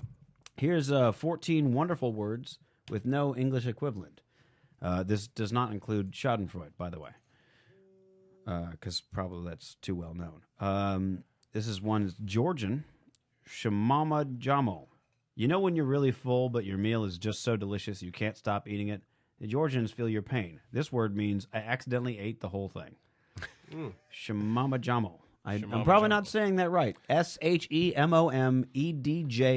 Shimama the That Jungle. sounds. That sounds like Shimama the Jungle. That sounds like a Michael Jackson ad lib. Be The Russian. Georgian. Yeah. Yeah, Georgian. Shimama Jamo. Shimama Jungle. Let's see. Your friend bites into a piece of piping hot pizza, then opens his mouth and sort of tilts his head around, making an ah noise. The Ghanaians have a word for that. More specifically, it means to move hot food around your mouth, and it is palinti. You've had palinti. Oh. I like how these are all very much so Food Eastern related. European and African based. and- that's good. Yeah, and mostly food. Yeah. And what's funny is it looks like each one of these words is what's said with a full mouth. The food. These all look like onomatopoeias. Hey, did you have enough food? Aramir. The Scots have a nearly onomatopoeic word for that panicky hesitation just before you have to introduce someone whose name you can't quite remember, and it's tartle. Tartle. I'm not sure if it's like a verb or an adjective You tartled? or noun or something Tartling like that. right yeah. now. You want to hear? I'm having a bit of a tartle. You want to hear the worst story I have about that? This is really bad. I didn't think myself to be that anybody knew who I was in high school at all. And then my senior year, because I was on video productions, I somehow kind of edged out like the other 6 people running for the commencement speech. So that means I got to sit in with the people who were doing the graduation ceremony, like the valedictorians, all the people who actually accomplished something in high school. I sat in with them, and they're like, all right, this is what we're going to do for graduation, and then Justin's going to speak, and then we'll start the graduation. So I'm in there, and my ego's running high, right? I was selected by the people, and I'm looking around, and I notice the valedictorians are some people I barely even recognize. Like, I didn't even know they went to this school. That's how involved they were, right? I go to Safeway for lunch off campus, and I see one of the girls who was in there with me, and I can't remember her name. And I thought it was Jennifer. Oh. So I go, hey, this is I'm not even making this up. This is fucking real. I go, hey, Jennifer, right? And she goes, it's Jessica. And I go, I'm sorry. My friends are with me. They'll prove this is true. I go, right, sorry. Justin. She's like, yeah, I know. I was like, right. Okay. So how's your afternoon going? She's like, pretty good. Pretty good. How about yours? And I was like, well, I just got done with that meeting that they called everybody down for the graduation. She's like, I know. I was sitting 2 seats away from you. I'm like, right. I know. Isn't that crazy? Like, I was like, it's funny that we haven't run into each other before that point. I mean, like, I was thinking, myself in there. I was like, wow, I don't even know any of these people. And she's like, well, we have 3rd and 4th period together. And my friends are watching. No, my friends are watching this in terror because it gets fucking worse. I go, right. Well, you must be on the other side of the room. She's like, no, I sit 2 seats in front of you. I was like, okay, great. And I was like, wait a second, Jessica. I saw a moving truck on my street this week, and this is true. I was like, did I see you getting in and out of the truck? Were you guys just moving into my neighborhood? Oh, God. And she goes, actually, we're moving out. Oh, Jesus. Damn, son. And I go, the that worst. must have been quick because I've lived there for 3 years. And she goes, no. I welcomed you into the neighborhood Wow. 4 years ago. Wow. And That's brutal. and at this point, I look back for my friends. They've all just like wandered off aimlessly because it was good friends. the biggest foot and mouth syndrome I've ever had in my life. No I can't pussy even- for you. To the valedictorian of Skyline High School, I apologize. I don't even know her name still. How fucking horrible a human being am I? Well, it's not Jessica? No, I don't know. It's not Jessica. I'm sure it's not, Mitch, because that's my instinct. My instinct would be to say Jessica, but I wouldn't follow my instinct because I'm stupid, and short-term memory is a bit of an issue, and long-term. That is the way. I don't think I've ever heard that many consecutive. It was It in a literally is row like a like sitcom coming out. dominoes, Yeah. like dominoes. That's- It was. That's Oh, brutal. you don't want that. You That's don't want brutal. that. I mean, you would have thought by the time that you reached the neighborhood fiasco. Stop. Yeah, just stop. That, Well, I was looking for the saving grace. I was like, well, I still notice you live near me. It's a mistake. There was no grace at that point. no. You just got to walk away, bro. Grace is Buy her a gone. croissant sandwich and then walk away. That's all you It was can do. actually the Chinese. I don't know if you've had this. Safeway has like Chinese food. I haven't. Have you guys had a Safeway? Safeways were sort Original. of fading away in Texas. When, Kroger. A Kroger. Kroger's? Yep, Yeah, I'm Kroger's. familiar with the Kroger's. I'm familiar. Kroger's I've not basically- had Safeway Chinese food, if that's what I you're would asking. actually or not even buy grocery Chinese- store Chinese I would not. food. I would. I probably not buy. I almost bought some General Tso's from Ralph's, but then I realized it was Ralph's. Ralph's General Tso's. And then I passed. Ralph's brand. So General I Tso's? stuck with the boneless chicken pieces instead, and that made me feel better about myself. I've had the rotisserie And the chicken at poverty Ralph's. I that I like live that. A little bit of French bread, but other than that, All right, no, not this so is much. this is a weird question. What store brand knockoffs like we're on Jeopardy. will you buy? You know what I mean? Like I was at Ralph's today. Oh, like any of them. I don't have. They had Yeah, I'm cool. I'm They literally had- just talking about their fresh food, like- like as far as like, oh, I'm gonna grab this and just eat it. Like the rotisserie chicken and the fresh bread, about the only two things. I mean, like right next to each other today, they had Mio, those little drips you put, the drops you put yeah, into yeah. a drink, and Katie loves those. And then right next to them, for $1 cheaper, was Ralph's. Or is Ralph's really making their own? Yeah. Well, See, that's when I get suspicious. Where I'm like, there are some things that I don't mind supporting. that's what I'm saying. The What- grocery brand on. Which one? But where like do you really draw the niche line? things? Yeah, Where do I'm you not draw like- the line? Yeah, like, I mean, I don't fuck around. like it's not called Corona; it's called Barona. Yeah, you know, yeah, like by Ralph's. Yeah, grocery, like fucking generic pharmacy medications. Yeah. I'm gonna go with the Robitussin on that one. Okay, You gonna go with I'm the not- Tussin? I'm always gonna go with the Tussin. I'm Tussin. always and forever gonna go with the Tussin. He's a Tussin man. Because y'all motherfuckers that be running that generic shit don't know what guaifenesin is all about. Okay, you can't put a price on real guaifenesin. well, Is there that is what it there is? is That's a, what it is. It's the main ingredient. That's There's the a- fucking guaifenesin is what just knock it out, baby. You got a I broken will bone. say this: there is an Guaifenesin. FDA regulation that you can't make knockoff drugs that don't that aren't identical in every way, or at least functionally, I should say, functionally Yes, identical to the thing that it's replacing. I'm merely just talking about medicine. Medicine, sure. Like sure, you can sure. get the only thing I'll say this though. What I will do, I'll buy the Ralph's brand Advil and put it in a real Advil bottle because I don't want to have that conversation with somebody who needs has So a headache. you really don't have faith in Advil from Ralph's. no. That's what I'm you're telling fine me. with it. No, he no. does, Here's but the he's problem. fooling the other people. No, No, but no, you don't, here's the no, problem. You don't want to have a conversation and show them a Ralph's Advil bottle and they be like, the fuck are you skimping on the Advil for? That's Because what I'm you're going saying, to run right? into somebody like you where I can. So you're be telling like, me that you have no faith in the product. Shout out no, to no, Mitch Hedberg. No. Got no faith in the product No, itself. no, Hold on. listen. No, here's what I'm saying. Right, Teddy, you got a headache, and you go, "Yo, man, I really need some Advil for my headache."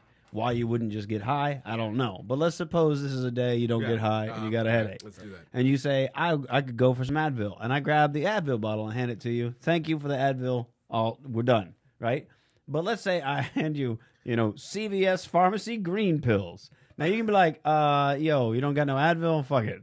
And if I was like, Let's run through the conversation. well, now then. they're Let's have functionally the okay. conversation. All right, go ahead. Just hand So me the here you go, CVS brand green pills. Yo, what's up with the CVS Advil, bro? It's functionally the same as Advil. It's just $1.50 cheaper Why didn't you get the regular Advil? because I wanted to save the $1.50. Now, have you put? Let's say you put it in the regular Advil bottle, right? That's what he's saying. Yeah, so you put it in the regular Advil, because I don't want to have that So conversation. why? Why? I'm saying, son. Why did you just? Why He would? doesn't want to have the conversation that's happening I'm right saying, now. yeah, No, yeah. but y'all, that's what I'm saying. You I'm got fine no with it faith right in the now. product. I'm You fine with it right now. If you gonna make the purchase and you're not gonna tell somebody, I made this purchase, you're not gonna stand behind your purchase. Why am I gonna take your fucking suspicious ass dubious medicine? Okay, I'm not gonna swallow that, son. If you can't even testify for the own label, I can. you I would can't say though, because you just told me that you gonna put it in a they're fucking. functionally identical. Did he not just tell me he's gonna try to okey doke me? Yes. So you gonna fucking tell me that you got faith in it? All right, And you let's gonna go back to the conversation. Son, you lying to me right now, son. Why am I gonna take medicine? I You gonna want lie your to honest- me and yourself in your own home? I was gonna take your medicine. Honest response. I gave my you the God, CVS son. green pills. You said, Son, what the fuck is this? Yeah, right. Right? And I say, it's just a cheaper brand of Advil. It's the CVS brand, but they're functionally identical by FDA law. Yeah. Yeah. Okay. So it has why the ain't you just same get the regular Advil, son? because it's cheaper to buy this. You ain't got no money for no regular Advil, son. You skimping I on do. medicine? Yeah, sometimes you're like, I only got a $5 on me, and I want 40 pills. CVS brand ibuprofen. So you Yeah, can yeah. just Available at get your less stores. pills for better quality? Have conversations like this at home No, the quality's the same. with your loved ones. It clearly isn't. Yeah, they're the same. So they why just is- don't. Advil spends a lot more money on marketing their Advil than CVS does on their Okay, so let me generic tell you this. ibuprofen. Let me tell you this. It's all about marketing, sir. Would you ever take these pills and just put them in a normal Advil bottle and try and pass them off as one and the same? To avoid conversations like this, I often do Now, that. why are you trying to avoid the conversation? Because when somebody's got a headache, they're very irritable. And yeah, because they don't want to take no bogus ass medicine. You fucking But it ain't fraudulent even ass bogus. motherfucker.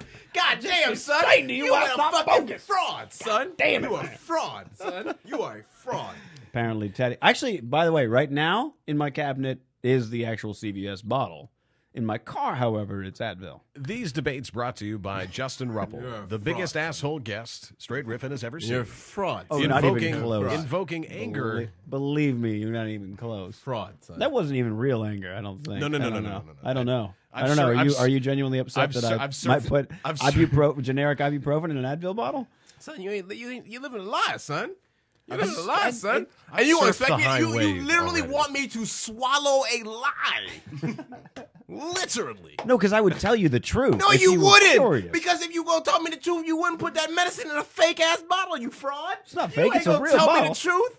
It's a real bottle. You ain't telling nobody. You don't even know what truth is. How the fuck are you gonna tell somebody the truth? You don't even know what it is. Let me ask you something. Have you ever tried to reason with a woman who has a raging headache?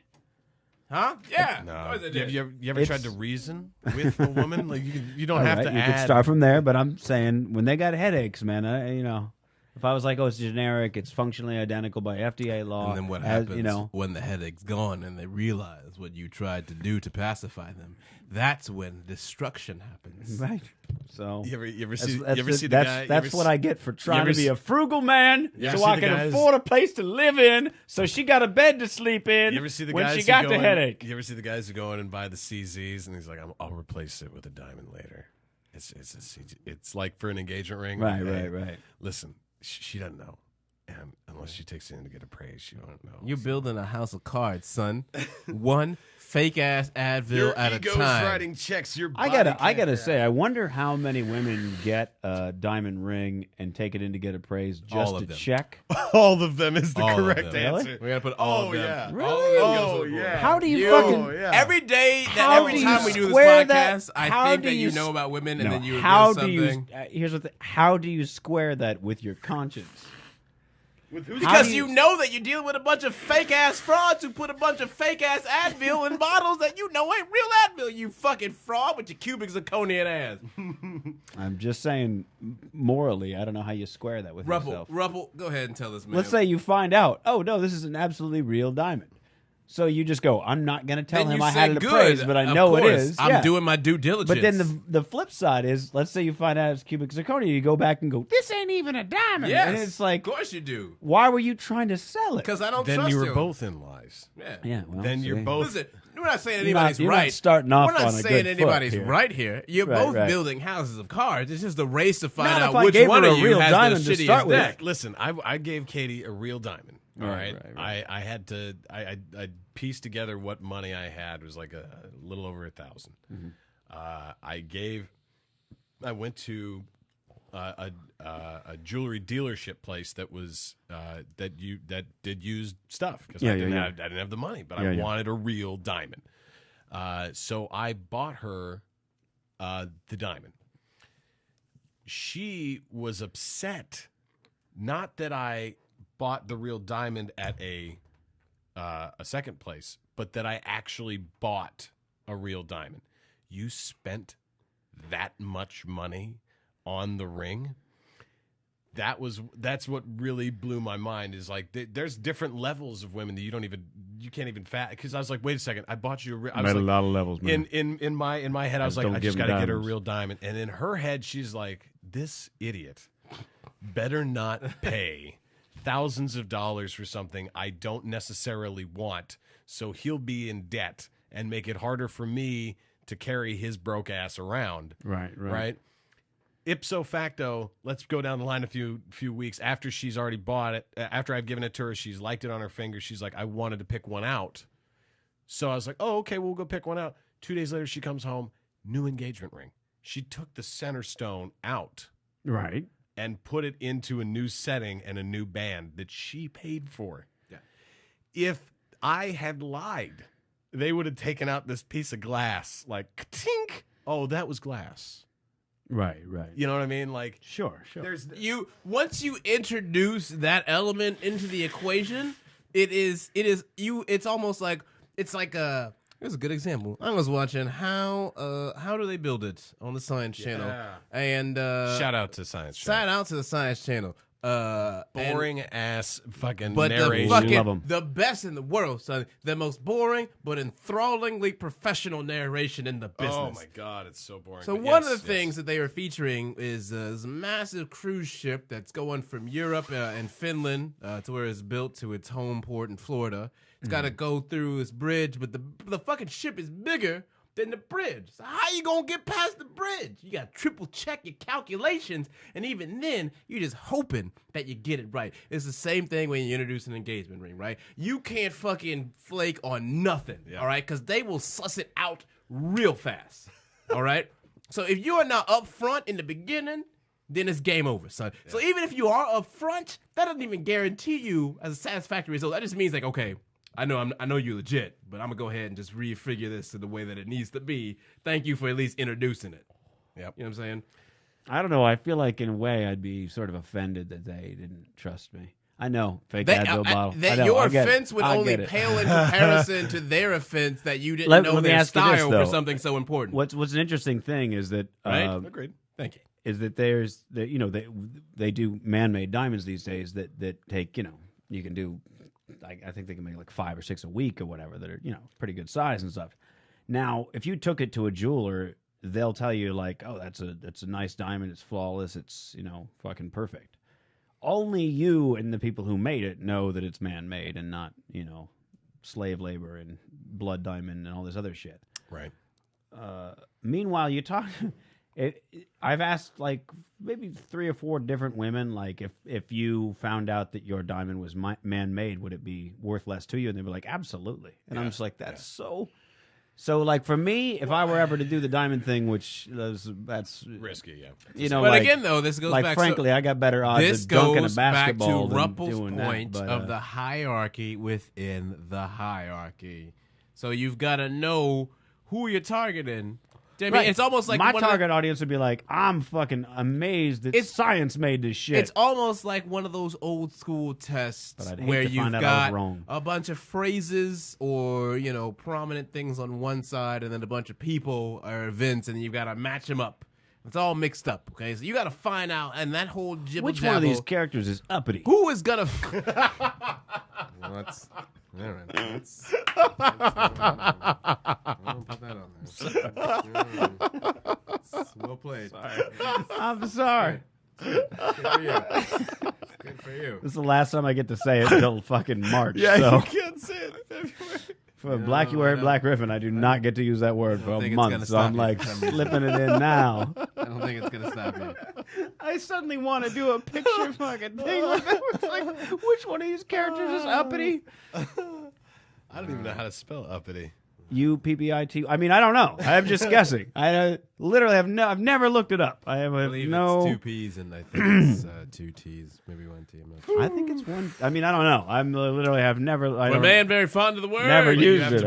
You have to put the 2 things together from time to time. Anyway, you were figure out who you're talking, who your audience is. You're talking about the hierarchy. So of hierarchies. you would need to find amongst those the least uppity, I suppose. I would do, I'd find a bitch who's into science. Who's like, it's way more fascinating that I have a diamond that was milled by man and machine. I think this kind of goes back to a lot of things that we talked about or whatever, which is if you are focusing your attention on someone who's like, yeah, whatever, that diamond isn't man-made, I don't want that piece of shit, then I have no tears to ever cry for you. Correct. Do you know what I mean? Yeah. I got no, like, literally, I'd never cry for your life. The diamond ring thing, and this is kind of a statement to each one of these relationships.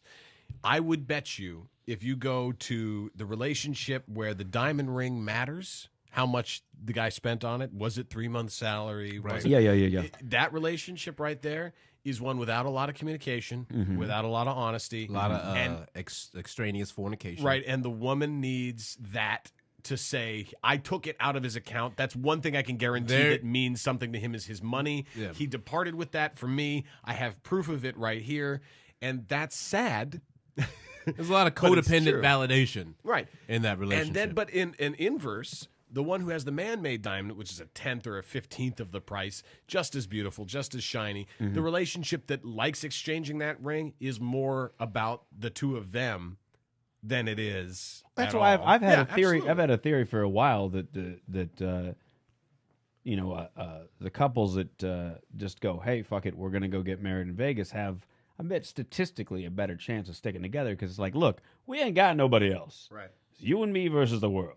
Well, this is where this is the whole jumping the broom thing, which people forget. People don't know where jumping the broom comes from. Never heard that What is before in my life, I've actually. heard the phrase many times, but please. Jumping the broom goes back to slavery. Jumping the broom is what slaves did because the law did not allow them to marry each other. So in order to signify marriage amongst themselves and culture, they would jump the broom. That is what it means. That's where it comes from.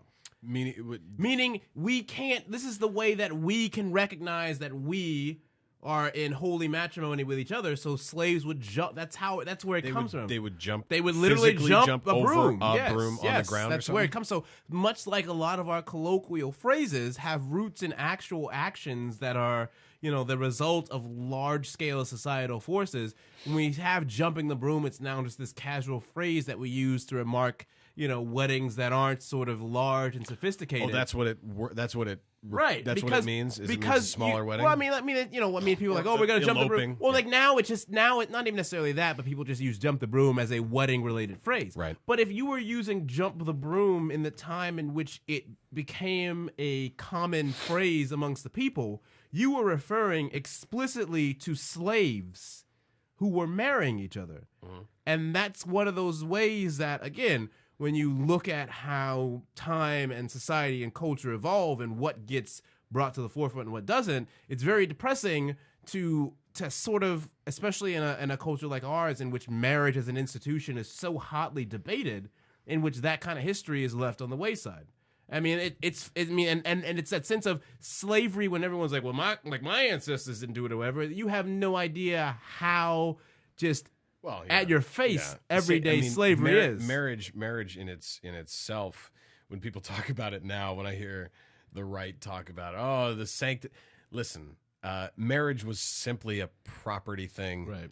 as far back as 70 years ago in this country, and before in other countries still. Wikipedia says that it actually goes back to Wales, and then somebody else came along and said, no, it's actually the Romani gypsies back in the 1500s.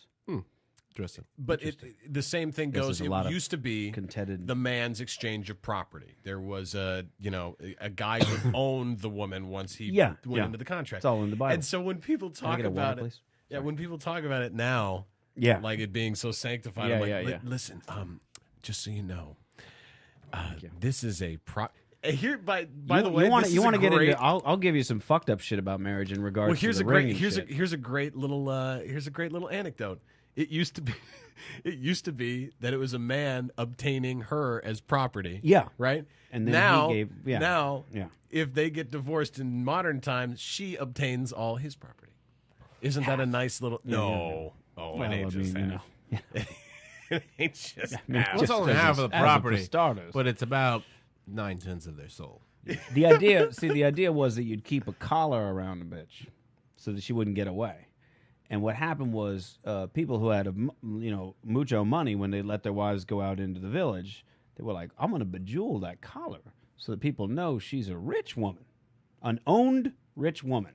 Right. And eventually the collar became a ring, and that's why there's a diamond on it. So you're Yeah, celebrating. Again, I mean, it's all that stuff that we talk about, like old ball and chain, those kind of common phrases. Quite literal. Right? Yeah. I mean, That's again, so I feel like it is the thing that I feel like most always just leaves me. There ain't no sanctity in marriage. Just sort of in awe, I guess, of the banality of evil of history. Is that just steady tide of eliminating context for where words come from and phrases come from, and then they just become these little catch-all kind of things or whatever. But then when you think about the people they actually apply to, it's almost... Yeah, you remember the first time you heard about what fag meant or queer? Like how Right. when I was like, I think it was five, and my friends were playing Smear the Queer. And I came home, and my parents are like, so what'd you do over there at Danny's house? And I was like, we played Smear the Queer. Holy shit. that was a sit-down conversation with the parents. Queer is not an okay. Wow. You cannot You say got better queer. parents than me. This was My a dad was like, full-on "Did you get him? conversation. Did you find the queer?"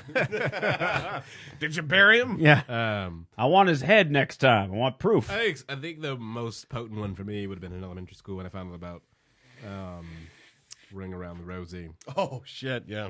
It was like, Black Death. Okay. Well, right? Well, fuck. Like, what the fuck? That's when I really... Ashes. We all fall That was down. really one of the first times I remember as a kid being like, the fuck is wrong with people? Yeah. And they're singing this. Right, because I remember thinking in that moment that I was like, we cannot be the only school that is doing this right now. No. I'm pretty sure a lot of y'all motherfuckers was doing this for like decades before me. So like, yeah, ain't nobody like, and y'all like, this is obviously a thing you can find out about. So like, the fuck is going on? Y'all really don't care? Yeah. We just gonna celebrate the Black Death right now? This is awful. And then you even regress it even further. Is like, was there a conversation that the teachers had? Like, here's what we're gonna do. We're gonna institutionalize dying in packs. Yeah. And the way we're gonna do it is we're gonna have them all join hands together in a circle, and we're gonna have them sing a song and then commit ritualistic suicide. Yeah, I mean, like, I didn't have no teacher that was like, hey, listen, you guys are really fond of this thing. You should know. Like, I don't give a fuck if your parents want to meet me. Like, I would gladly meet them and be like, yeah, of course. I told them. The fuck, why wouldn't I tell your kids that they just killing themselves with the Black Death? Of course I told them. That's the kind of shit that, like, blew my mind as a kid or whatever. And I was like, this fucking world is awful. All right. Speaking of awful worlds, here's an idea that this sounds like one of those greatest stoner ideas ever, written for the All guy, Jeb Baniakowski, proposes that there should be a master McDonald's in Times Square, a McWorld, wherein you can get all of the regional variants of McDonald's food all in one place. There'd be different areas. It goes into some detail where he talks about like that they would even dress up the part and things like that. Right.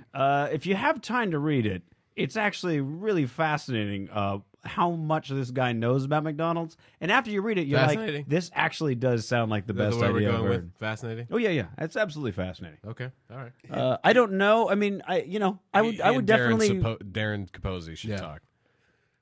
Oh, Darren Capozzi would Whopper probably double. Darren Capozzi with the amazing joke of his cheeseburger, double cheeseburger, phenomenal McChicken recitation ribs. of the- Oh, yeah. Oh, he would love this. Yeah. Oh, yeah, absolutely. Well, it's I'm so surprised fu- he it's- hasn't heard about it. It's so fucked up because like the rest of the world has different McDonald's items that we don't have, and I get what he's saying is he'd like to bring them all here and put it in one place. But we don't. McWorld. We don't need a fucking Mecca to this restaurant. Yeah, it already we don't owns need- my soul. Thank you, God. It we owns don't my need soul. a fucking hub of I all went McDonald's 3 things. times this week. Do you know how sick that is? I went Jesus. 3 times. Also, You want a McWorld. Don't pretend you don't. Oh, I don't pretend. I feel like I can't even fathom why we would need it. No, the cognitive dissonance is amazing because Teddy and I have gone to McDonald's before. We've had the discussion. We've lived off the dollar McChickens. I told a story on this fucking show about asking for a refund when the bitch fucking gave me an extra McChicken, okay? I did give you a bit of shame for that. I remember that. And you're a fucking that. terrible person. We have done post-riffing McDonald's many times. Yeah. Many times. All right. It's been a while. I should get some. McRiffin? We should do You that. guys went McRiffin? Yeah. Riff Donald's is what we call it. Wendy's is Riffies. Wendy's is Riffies. Jack in the Box is Riff in the Box. And McDonald's is Riff Donald's. What would be Riffies might be better. Riffer King? We don't go to Burger King. What an elitist. What is a fucking, that's going on. Fuck Burger King. We don't go to Burger King. God Hey. damn. As a little- I never thought I would hear Mitch Hey. get snooty, but fucking, Hey, dog. We don't Yes. go to Burger King. Yo, listen. we don't go to You should not be here for this. We don't hang out Listen, with the I would go to a Vanderbilts. Riff-Eyes, but they don't have a drive-through around here. First of all, it's going to be Popeyes. Hey, whatever. while Teddy is writing, can I tell the Can I talk about how excited Teddy was on Friday in regards to Popeyes, or is that? Oh no! Is I'm that gonna not tell. I'm gonna tell the story. Go No. ahead. So Teddy tells this joke in his act. Oh yeah. All right. He tells this joke in his act, and the fact that it was me is the biggest honor in my life. Studio City. We were in Studio City at the Spotlight Comedy Club, which defunct. Let's all long may it rest. Long may it rest. Yes. Yeah. And Teddy and I had just become friends like 5 months before, and we were back and forth hosting. And this particular day, I go into the back green room, and I walk in there, and Teddy is on the phone on hold. And as I walk in, he turns around. It's ringing. It's just ringing. I'm ringing. It's ringing. It's ringing. He Waiting. turns. His face goes as white as mine, which is pretty tan, but still. Yeah. Looks right at me and very seriously, without joking, says, "You should not be here for this." Puts the phone back up to his ear and goes, "Hello, Popeyes? Yeah. How late are you open tonight?" I don't think I recovered for. No, when I looked up, he was on the floor. That's where the shame comes in. Because I looked at him, and then I looked next time I saw him, he's just on the ground laughing like he is right now. And the show was still going on. The show was still happening, actually. So Justin Rupple was in the hallway laughing on the ground. I'm sure people in the audience were like, "Where's this cackling coming from in the background?" Asshole doing? And man. I hung up the phone call. He was still on the ground. It'd be the equivalent of me as an Armenian guy being like, him walking in the room and being like, "You should not be here for this." Hello, BMW? I don't even I have know a problem with if there's an equivalent. I don't know if there's any equivalent amongst the people. Hold on. Middle Eastern guys are known for what? Especially here in L.A. Fila jumpsuits. Fila jumpsuits, cologne. I was about to say cologne. If I was doing anything cologne-based, like if I was about to spritz myself and he walked in and I had a cool water bottle aimed at my face, I don't want to fucking... You should not be here for this, bro. I don't want to set up a shame Olympics or anything, okay? But unfortunately, I would have taken the gold of my performance that evening. I do want to show you real quick this shame of a nation would have Mick fallen Arabia down kofta. This aired in. What is this? Oh my God! This aired in. Why are all the fucking fast food commercials in foreign countries just the most? Yeah. No, you'll love this. Pizza Hut is also terrible. You listen to the way they did the "I'm Loving It" song too. Egg Mick Arabia kofta. لذيذ. Abaya Mick Arabia kofta. خالص Arabic flatbread. Though delicious grilled kofta patties, tahina sauce और fresh vegetables के साथ. Hold on. That's part. Oh भाई. मजेदार. Mick Arabia kofta. चिट्ठा नहीं ते जमे नहीं. Come on, you wish you had a place you could go to just see that commercial on the screen and order a Mick kofta. Woo!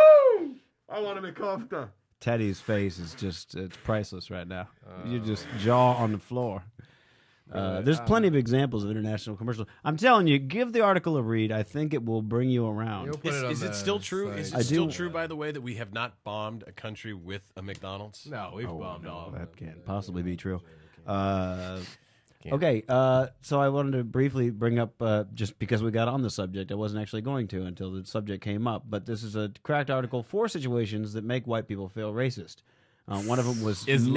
life number one? Oh. The last one, I don't think the last Is one. life One of them was names. It was like you know, white people feel uncomfortable even saying the name Shaniqua because it's like you might think they're black and so on and so forth. Hey, it's like that. Okay. The way that he says it is actually pretty good. It says, for a polite middle-class white person, saying the name Shaniqua is as terrifying as invoking the name of the devil on a dusty stretch of Arkansas highway. You say it and look around to see if anyone heard. The fear that somehow you're casting aspersions on black America is suddenly right at the forefront of your thought. If you Google names like LaQuisha, you'll find them on a list of ghetto names. And you just said it, and that means you think black people are from the ghetto. You racist. The real legitimate fear in using black names is just that. You're calling attention to a group of people because of their race, and we're told we can't do that. And worse, it's being done in a way that seems like we're making fun of them for it. Ever notice how white babies be named Gary and black babies be named Tyrese? That's fair. So that's interesting. I think names is an interesting thing though because there's been so many studies done that have documented the fact that if you have a minority sounding name, your job prospects are far lower. Yeah. In terms of they mentioned that. In there. Also in there, throw in their redneck name. Yeah, fair point. Hey, But if your name's Billy Bob, you ain't getting in anywhere. which again goes back, which I always find I happen to fascinating. know a Cletus that went to Harvard. I'm lying. I remember I Never always happened. like the first time I came across the idea of white trash. Yeah. What I was like, oh, okay, so y'all they don't give a fuck about you either. That's amazing. They're like, okay, all right, that's good to know. Good to know. Yeah, all the racism in the world, I hate this is going to be sweeping and grand. I apologize. It's just a class warfare. It's always been class warfare. It's bro. just a class warfare. It's always been haves versus have-nots. But it just so happens that if you look like the haves, you will fall for their gullible bullshit far easier than the have-nots. Well, yeah, because you look at somebody else and they're like, well, there's some similarity to the way I look with this person, and Yeah. yada. Talk One about day I the- could be them. Yeah. So They talk about the deliciousness of fried chicken and why So it's, food? They were saying that on some level, I feel like it's possible. What was it? No, where was the one? In 2013, there is no venue in America that can publicly serve fried chicken, collard greens, and watermelon without the entire room falling to a dead, dumbfounded silence, unless it's a soul food restaurant. But that's kind of the point. And he goes on quite a how lengthy many rant places- about how how many places delicious. you ever That's not been a- that serve You know, watermelon? okay, now listen. This is grant you okay. that. I feel like there's some real Yankee shit up there because if you're from the South, all right, collard greens and watermelon are probably a staple of a lot of your day-to-day lunch menus. Do they have it in restaurants in the South? Fuck Watermelon? yeah. Really? I mean, I like absolutely. collard I've never been- greens. I've never been to the I like South. pig. I feel feet. like you the fucking the menus in the South would be because you would have a lot more just restaurants that were just like, oh, what you want? We got pickled pig feet, collard greens. You know what I'm saying? That kind of thing would be much more prevalent, especially in places deep south, if you will, the Alabamas, Mississippi, Georgias, Right. Of the world, if you will, Panhandle of Florida. So you've got that going on. Food though, You mean the smegma? That ain't no panhandle. Oh, okay. Hey, let me ask. Sorry, go ahead. I got to ask Teddy this question because I was writing a joke about this, and I was asking this. Every white guy feels horrible when he's listening to his favorite rap song and he drives by a car, there's open windows, and a bunch of black guys in there. Because if he's singing along, you're like, I can't. This isn't my song to sing. Sure. Teddy, does the opposite happen? You ever just be jamming out to some Rick Astley? You listen to some Phil Collins and singing Collins. Phil Collins or something, or because I know you're a music. He's a music music file, whatever you want to call it. Yeah. Do you ever look over and see Aficionado. a car full of white guys when you're singing some fucking white Leaky ass Lee. song? I've had those experiences which are they're very surreal. And it's because people what you're seeing is people trying to like reconcile everything that they thought they knew about music or whatever. Like I had like some shit where I would just be like driving by and fucking bumping some Tom Petty or whatever. Right. Do you know what I mean? And motherfuckers would just be like Right. mad confused. Yeah. Be like mad confused because I'd just be like, yeah, I'm running down a dream, motherfucker. And they'd be like, well, I don't understand. I didn't think that this was possible right now. How is What, he I can't run down the dream too? Yeah, it's really bizarre. I feel like the thing that gets really weird though, that I always experienced was on the minority side is that a lot of black people would always be really confused when I would bring in white music, quote unquote, whatever, and they would just be like, "Oh, what the fuck is all that noise?" And that's what you always get. So you always get from black people. You always get from black people like, the fuck is all this noise? Like I got in the car and there's just fucking noise on, and I was like, it's called music, you fucking unsophisticated asshole. You fucking like branch out your fucking proclivity. So I mean, like that's the part that always weirded me out or whatever. Where like I would like drop like a fucking more like an electronica duo or something, you know, in the vein of like a Daft Punk or Digitalism or something. I'm like, it's all this fucking noise, and I'm like, that's Daft Punk, you fucking rube. What the fuck is wrong with you? Earlier today on Facebook, this kid posted something, and I don't know why it set me off. It was like some guy had like a patch on the back of his motorcycle jacket that said, "I will not be forced to learn another language in my country just because you can't." And I was like, and I had, patch, bro. I was like, it was a big fucking patch. I'll look it up. that's cool. I'll We look it believe up. you. It doesn't matter. Anyway, We'll put it on there. We'll put it on there. so my question, as I posed it back, was, you do know we are literally the only country on the planet who, on average, doesn't even speak our own language with a decent sense of expertise. Our kids in high school can barely even pass an English exam, or grammar test. Every friend that I know that has come over to America and had to like learn English, just and they're my speaking. man. Shout out to my man Napoon, who you know as well, who's fond of saying that English is the worst. Who came over from India, and it just has always just been like learning English is one of the most difficult things that you could possibly do, because how can you you have no reference points when you meet people, because the language constantly changes. You're never standing on solid ground at all. Yeah, it's like it's a fucking cruel joke that we put on people when they come here. Almost. Excuse me, where might I find the male restroom? Right, like, yo, where are you from? Like he was saying, well, I went to a McDonald's or something, and they put the person who didn't speak the language well enough on the drive-through, and I was thinking to myself, hey, buddy, he's speaking Spanish. It's like she probably speaks Portuguese and Italian too, or more than you do. Right, and she's not probably only definitely that, bilingual. If somebody comes up to the menu and goes, hola. Mi amo, I don't know enough Spanish to get me through. My brother wants a Big Mac. Yo, me gusta Big Mac. Tu quieres dos Big Macs? You know, like como se dice crispy chicken wrap. God forbid that the person on the other end should be able to go, see. Right. You know, like I have muy dinero. How fucking dare you accommodate this person with money? Hey, listen here. I don't even want to extend my brain.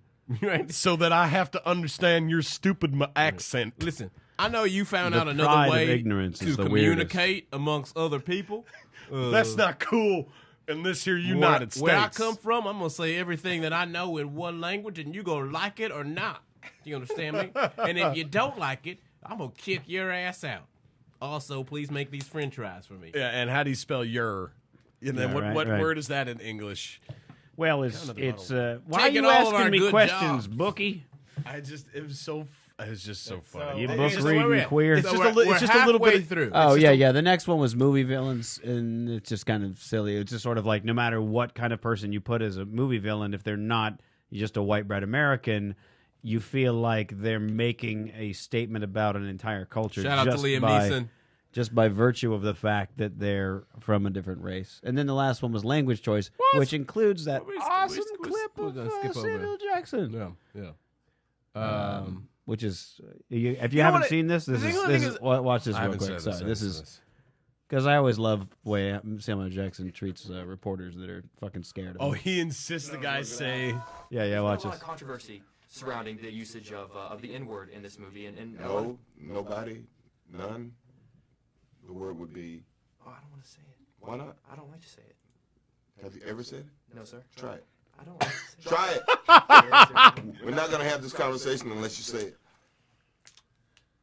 You want to move on to another question? Okay, awesome. This is my favorite part. Hold on, watch I this. don't want to say Oh, it. come on. Will you say it? No, fuck no. That's not the same thing. Why do you want me to They're say gonna it? bleep it when you say it I on know, your but- show. Say it. I can't say it. If I say it, this question it won't make air. Okay, forget it. Okay, I'll skip it. Sorry, guys. It was a good question. No, it wasn't. It was great. It wasn't a great question. You can't say the word. I wanted to ask about the movie that follows up working with Quentin. Like anytime when you work on Pulp Fiction or Jackie Brown, the movie that follows, does that affect how you look at It doesn't that movie? matter. When you work at something It of pretty high much that's the end of it. caliber as this, do you? I will say this. I saw another interview, a brief snippet of another interview. It was like a 40-minute long, but somebody linked straight to the part wherein the guy says he was talking about like the social responsibility. It was probably what this guy was going to ask as well, like a social responsibility of like a black man being in a movie where the word nigger is thrown around a lot. And he goes, in the movie, they refer to you as a house nigger. And Samuel Jackson goes, right. And it was no like pause or anything else like that. They had a normal conversation. So it's like, to Samuel Jackson's credit, there would not have been this whole thing if the guy would have just been like, there's a lot of usage of the Which word again nigger in the movie. is what always is the fucking problem. Is that Context. white people cannot have a conversation about race, bro. It's never ever about the people of color who don't want to talk about race, because you have to talk about race as a person of color every day of your life. You learn that is a fucking function of everyday life. It honestly is white people. I told you my race story, right? Mm-hmm. The one about Taco Bell. Yep. That was a fucking awakening. I don't know if I know this one. I went into a Taco Bell. There was a black lady in front of me, all right, and a Mexican guy behind the counter. Okay. I walked in there. I had a hat on, and I pulled it up a little bit. It was just like a Budweiser hat and a white T-shirt. The guy addresses the black lady in front of me. She moves to the side. Now, I'm standing still about 4 feet back of the counter, like patiently waiting for him. Mm-hmm. And he looks up at me and kind of gives me a nod and goes to the window. And I'm like, oh, he's got to address this person first. Comes back, and by the time he's come back, another black woman had come in behind me. He looks right at me as he comes back and goes, would you mind stepping aside for a quick second? I'm going to take care of her. Now, in my head, right, he had a Latino accent. He had, definitely spoke Spanish. I'm like, this motherfucker just told me, hey, white guy, get the fuck out of the way. A black lady's coming through, and I know you should better step out the side. And in my head, I'm like, enraged. I'm like, this is what it feels like. Da-da-da-da-da-da-da-da. Holy shit, this guy's placating me because, apparently I'm not as good as this other. In this little town, he knows he can get away with it because I'm white and da-da-da-da-da. So I'm getting pissed. He takes care of her, and he comes back and he goes, so what was your problem again? And I said, as calmly as I could, and in as just in a voice as I could, I went, well, I didn't have a problem when I came in here, but now I think we do. And in his face, the reaction of, oh, this guy's not A, Mexican or some other sort of race, and B, it's not the guy who was yelling at him via the microphone outside who was supposed to come in and get something from him. He looked at me and went, oh my God, accent disappeared. Accent disappeared, and he goes, my goodness, I'm so sorry, sir. I had mistaken you from the angry gentleman outside who needed to come in and replace one of the tacos I gave him. My goodness, what would you like, sir? It's on the house. Wow. So I went from feeling like I was discriminated against to actually seeing how much better it is that he considered I was white. Because if I had been one of his, if I'd been one of the guys coming off the construction line or sitting out there on the curb, you would have never. One of his Mexican friends who came in like, hey, what's up? It would not have happened. Yeah. It would not. It didn't matter. Any other race but white, it would not have happened. Yeah, I don't remember the last time I paid for a newspaper. I mean, if I walk in just as a white guy, Go ahead, take it. They just take it. No one's looking. Teddy was really upset that they don't charge us for newspapers. I had to go like, oh no, that's not just an Eddie Murphy skit. No. We don't charge you. I was trying to find the. It was mind blowing. I mean, it's definitely interesting. I guess. I mean, that story is always wild, but I feel like it's interesting for me whenever I have white male friends, especially who like to lament to me that whenever they go to predominantly minority neighborhoods, the hostile reception they receive. And I'm like, well, no shit. Like, yeah, of course, because they don't like every time they interact with someone who looks like you, they're being shit on. Right. And they and what amazes me, and again, this kind of touches on a lot of stuff that we talked about, is the fundamental inability to process and reconcile that, because all you get is a bunch of fucking childlike wailing. And it's basically the whiny ass titty baby syndrome, where they're like, well, I don't understand why I'm being treated like shit. And it's like, no. I'm telling you why. Like, I'm not even making excuses for or saying you're not being treated like shit. I'm saying, no shit, you are being treated like you are fucking scum of the earth. It's the same, but here's the funny thing. That asshole who's talking to you, sorry for calling your friend an asshole. Isn't that really? No, but whatever. Whoever is saying, like, I don't understand why I was being treated badly. It'd be the same thing like a guy walks into a woman's rape support group, and he's the only man there. He's like, these women looked at me like I raped them. Right, like, why are they being so fucking suspicious? They were just talking about this. Which is actually a big problem that a lot of shelters are having, if they have male volunteers, there's a lot of discussion and research and study that's coming out now, which is saying like, you know, actually having male volunteers is a big impact for a lot of crisis shelters for women who are dealing with sexual assault and rape, abuse, were they domestic saying violence, it things was like good that. or bad? No, I mean there's difficulties because the women going to those places are instinctively, not trusting and somewhat suspicious of the males. But if we're talking about long-term growth and discovery and rehabilitation, all those things, exactly. Back into culture, yeah, you're going to have to. It's important for those women who have been in this sort of extreme scenario of the male figures in their life abusing them consistently and taking advantage of them and just generally, walking all over and disregarding their humanity. It's important for them to see that there are actually male figures who are having these, who are redeemable, who are decent human beings, who care about them, who don't want anything sexually from them, who actually are willing to invest their own person into this other person's humanity because of their sort of general good-naturedness. Right. So that's one of the things where, I mean, it is kind of really interesting, though, because, like, yeah, you would fully understand if you were a male volunteer, if someone didn't prepare you for that by saying, expect everyone that you run into to treat you like you're a piece of shit and to have no respect for you. Right.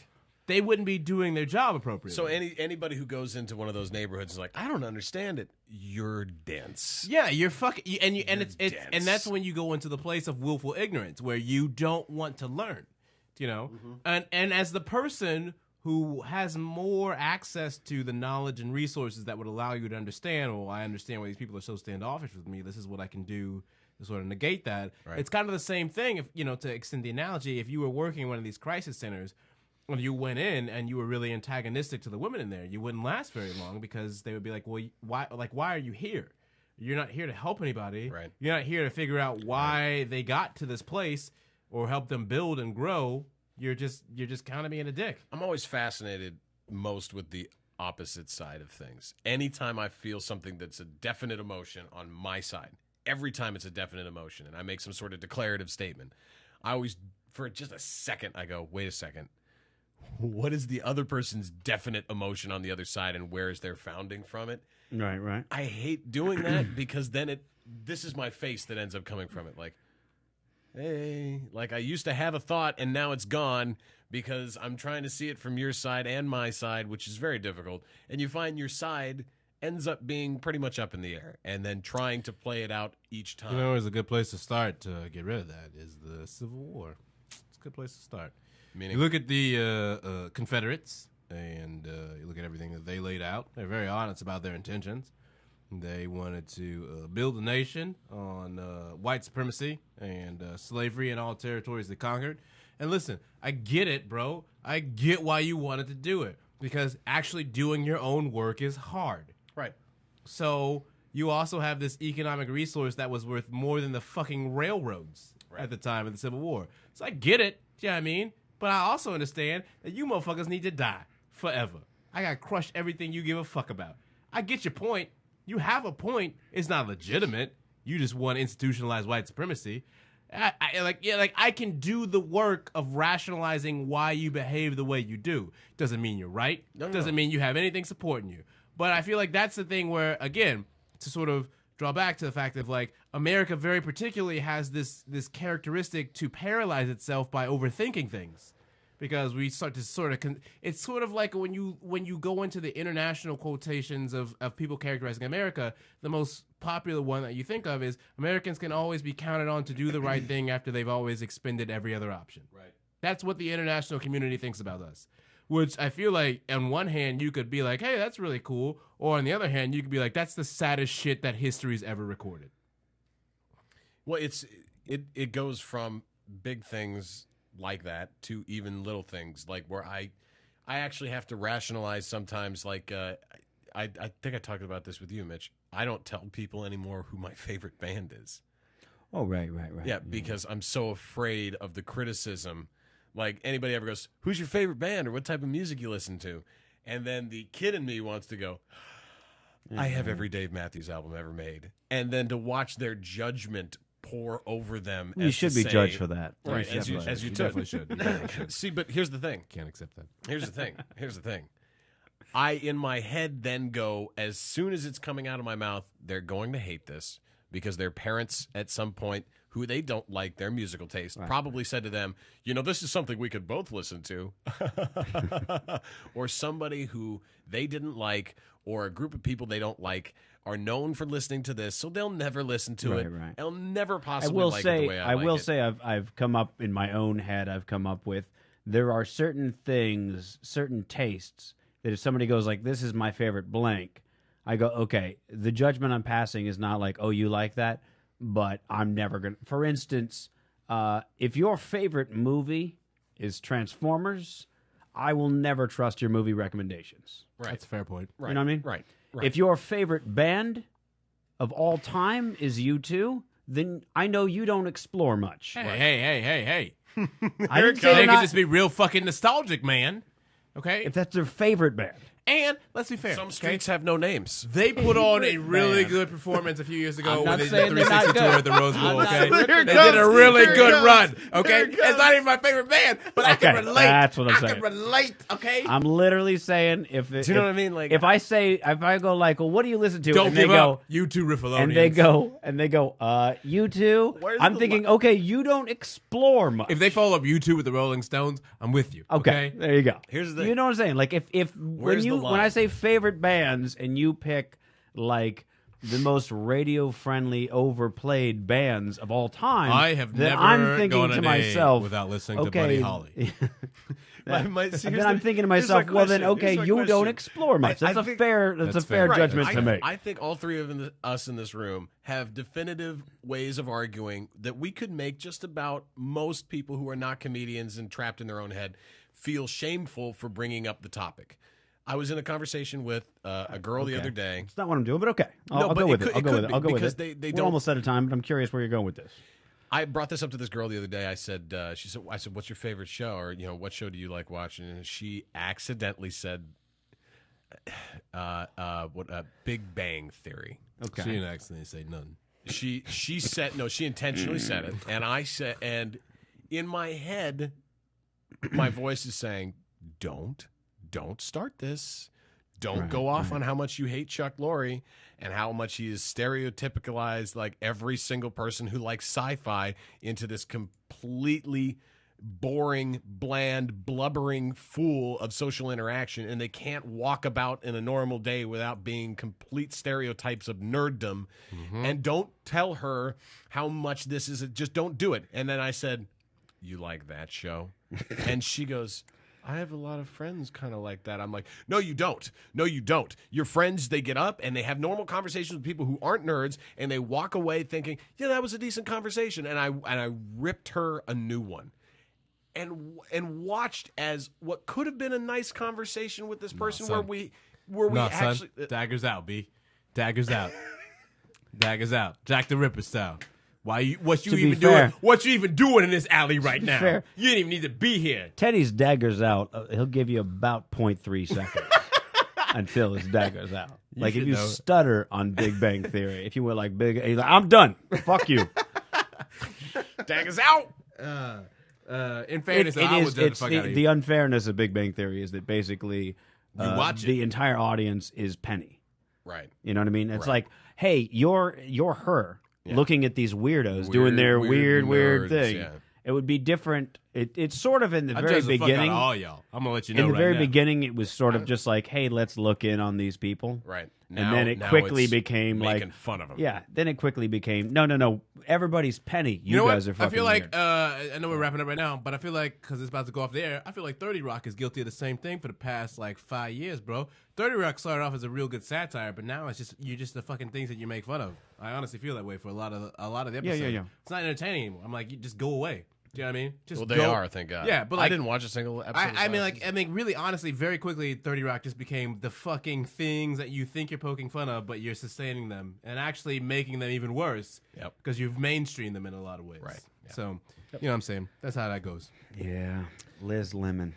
Yeah, good times. So, what can we plug for you, Mr. Rupple? Where can the people find you?